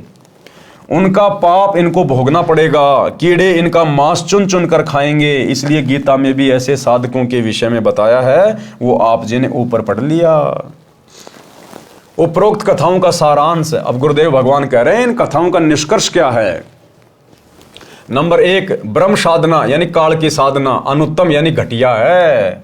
जब काल की साधना जो सबसे ऊपर है 21 ब्रह्मांड में, काल से नीचे दुर्गा, दुर्गा से नीचे ब्रह्मा विष्णु महेश, ब्रह्मा विष्णु महेश से नीचे ये इंद्र, इंद्र से नीचे 33 करोड़ देवी देवता, 33 करोड़ देवी देवताओं से नीचे 88,000 ऋषि, फिर ये ब्राह्मण वगैरह, फिर आम व्यक्ति, फिर ये माता मसाणी, भैरव, भूत, सेडला फेडला, पता नहीं क्या क्या, फिर ये बड़ पीपल, घास वास। तो जब ब्रह्म जो सबसे ऊपर है, जब उसकी साधना भी घटिया है, अनुत्तम है, 2 कोडी की नहीं है, अंत में एक गधा बना के छोड़ेगी, तो बताओ फिर नीचे किसकी भक्ति करके हम मोक्ष प्राप्त करेंगे? तो क्या कहा जा रहा है? ब्रह्म साधना अनुत्तम यानी घटिया है। नंबर 2, 3 ताप को श्री कृष्ण जी भी समाप्त नहीं कर सके। श्राप देना 3 ताप में आता है। दुर्वासा के श्राप के शिकार स्वयं श्री कृष्ण सहित सर्व यादव भी हो गए।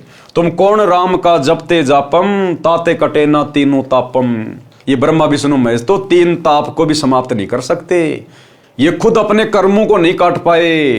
त्रेता में श्री राम ने बाली को मारा धोखे से, द्वापर में श्री कृष्ण बनकर और पैर में जहरीला तीर खाकर मृत्यु को प्राप्त हुए। दुर्वासा ऋषि ने श्राप दिया, ये 3 ताप में आता है श्राप देना। श्री कृष्ण जी उसको भी नहीं काट पाए, यादव ही कट गए, श्री कृष्ण ही मर गया। तो ये काई के समर्थ भगवान है। इनकी भक्ति करने से जब हमारे 3 ताप के कष्ट नहीं कट रहे तो जन्म मरण का रोग कहां से कटेगा? दुर्वासा के श्राप के शिकार स्वयं श्री कृष्ण सहित सर्व यादव भी हो गए। नंबर 3, श्री कृष्ण जी ने श्राप मुक्त होने के लिए यमुना में स्नान करने के लिए कहा, यह समाधान बताया था। उससे श्राप नाश तो हुआ नहीं, यादवों का नाश अवश्य हो गया। विचार करें, जो अन्य संत या ब्राह्मण जो ऐसे स्नान या तीर्थ करने से संकट मुक्त करने की राय देते हैं, वे कितने कारगर हैं। जब श्री कृष्ण जी ने 3 लोक के भगवान ने 56 करोड़ यादवों को नहाने की सलाह दी कि तुम तीर्थ पे जाओ प्रभास क्षेत्र में यमुना के, वहां तुम श्राप मुक्त हो जाओगे, और 56 करोड़ यादव नाश हो गए, खत्म हो गए। तो वर्तमान में छोटे मोटे ये पंडित, ये पुजारी जो हमारे को गया में जाके, हरिद्वार में जाके, मथुरा में जाके, बरसाने में जाके जो नहाने की सलाह देते हैं, तो इनके द्वारा बताया गया समाधान कहाँ काम करेगा जब श्री कृष्ण जी का समाधान फेल हो गया? अर्थात व्यर्थ है। क्योंकि जब भगवान त्रिलोकीनाथ द्वारा बताए समाधान यमुना स्नान से कुछ लाभ नहीं हुआ, तो अन्य तटपुंजियों, ब्राह्मणों व गुरुओं द्वारा बताए स्नान आदि समाधान से कुछ होने वाला नहीं है। वो तो केवल पेट भरने के लिए हमें मूर्ख बना रहे हैं। नंबर 4, पहले श्री कृष्ण जी ने दुर्वासा के श्राप से बचाव का तरीका बताया था कि उस कढ़ाई को घिसाकर चूर्ण बनाकर प्रभास क्षेत्र में यमुना नदी में डाल दो, न रहेगा बांस, ना बजेगी बांसुरी। बांस भी रह गया और 56 करोड़ यादवों की बांसुरी भी बज गई, यानी सबका सत्यानाश हो गया। श्री कृष्ण जी का समाधान कोई काम नहीं आया। फिर ये 11-21-51 रुपए लेके जो रोड पे बैठ के समाधान बताते हैं, भला इनके समाधान से क्या होगा? सज्जनों, वर्तमान में बुद्धिमान मानव है, शिक्षित है। मेरे द्वारा कौन? सतगुरु रामपाल जी भगवान कह रहे हैं कि मेरे द्वारा बताए ज्ञान को शास्त्रों से मिलाओ, फिर भक्ति करके देखो क्या कमाल होता है। यानी तुम्हारे राम, तुम्हारे कृष्ण, ब्रह्मा विष्णु महेश, ये ब्रह्म, इसकी साधना तुम लाख जन्म कर लो और सतगुरु रामपाल जी की भक्ति एक बार 6 महीने करके देखो। 6 महीने पहले उनके सत्संग सुनो, महीना 2 महीना ध्यान से यूट्यूब पर घर बैठे, उसके बाद इनसे दीक्षा लो और 6 महीने में देखो तुम्हें क्या रिजल्ट मिलता है, क्या रिजल्ट मिलेगा तुम्हें। प्रसंग आगे चलाते हैं। नंबर 1, तीनों गुणों रजगुण ब्रह्मा जी, सतगुण विष्णु जी तथा तमगुण शिव जी की भक्ति करना व्यर्थ सिद्ध हुआ। नंबर 2, गीता ज्ञानदाता ब्रह्म यानी काल की भक्ति स्वयं गीता ज्ञानदाता यानी काल ने गीता अध्याय 7 श्लोक 18 में अनुत्तम यानी घटिया बताई है। उसने गीता अध्याय 18 श्लोक 62 में उस परमेश्वर अर्थात परम अक्षर ब्रह्म की शरण में जाने को कहा है। यह भी कहा है कि उस परमेश्वर की कृपा से ही तू परम शांति तथा सनातन परम धाम को प्राप्त होगा। और वो परमेश्वर, वो परम अक्षर ब्रह्म आज सतगुरु रामपाल जी के रूप में धरती पे प्रकट है, कबीर देव। नंबर 3, गीता अध्याय 15 श्लोक 1 से 4 में संसार रूपी वृक्ष का वर्णन है तथा तत्वदर्शी संत की पहचान भी बताई है। संसार रूपी वृक्ष के सब हिस्से, जड़े, मूल कौन परमेश्वर है, तना कौन प्रभु है, डार कौन प्रभु है, शाखाएं कौन कौन देवता हैं, पात रूप संसार बताया है। इसी अध्याय 15 श्लोक 16 में स्पष्ट किया है कि नंबर 1, क्षर पुरुष ये 21 ब्रह्मांड का प्रभु है यानी काल है। इसे ब्रह्म, काल ब्रह्म, ज्योति निरंजन भी कहा जाता है। ये नाशवान है, हम इसके लोक में रह रहे हैं, हमें इसके लोक से मुक्त होना है तथा अपने परमात्मा कबीर जी के पास सतलोक में जाना है। और परमात्मा कबीर स्वयं सतलोक से चलकर सतगुरु रामपाल जी के रूप में धरती पर आ चुके हैं। नंबर 2, अक्षर पुरुष ये 7 संग ब्रह्मांडों का प्रभु है, ये भी नाशवान है। हमने इसके 7 संग ब्रह्मांडों के क्षेत्र से होकर सतलोक जाना है, इसलिए इसका टोल टैक्स देना है, बस इससे हमारा इतना ही काम है। गीता अध्याय 15 श्लोक 17 में कहा है कि उत्तम पुरुष तू अन्य परमात्मा इति उदारते ये लोक तरम अवश्य विवर्ती अवय ईश्वर है।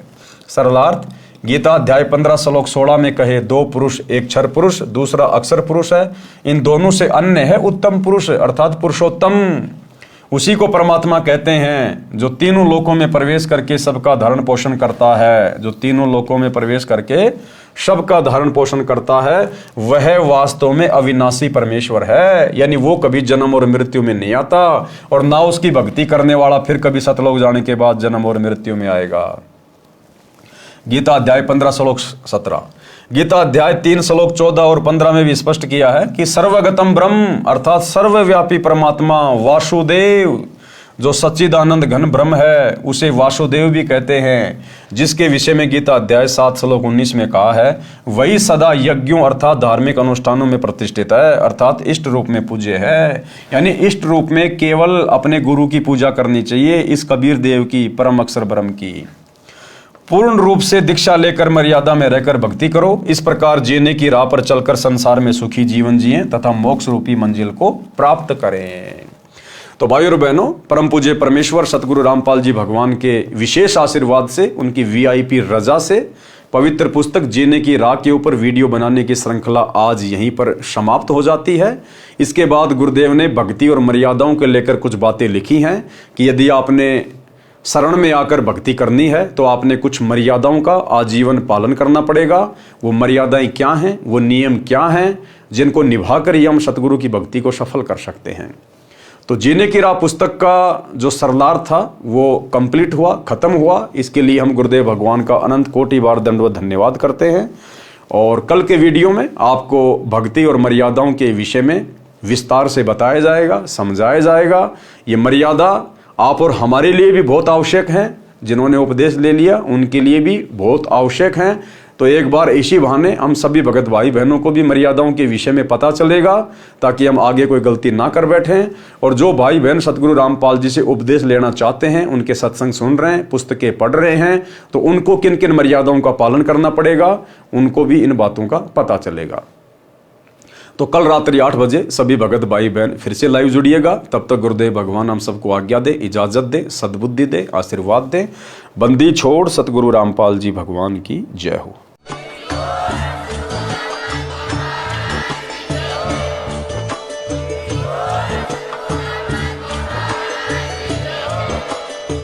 भाई जो गुरु बचन पे डट गए, कट गए फंद 84 के। कट गए फंद 84 के, कट गए फंद 84 के। भाई जो गुरु वचन पे डट गए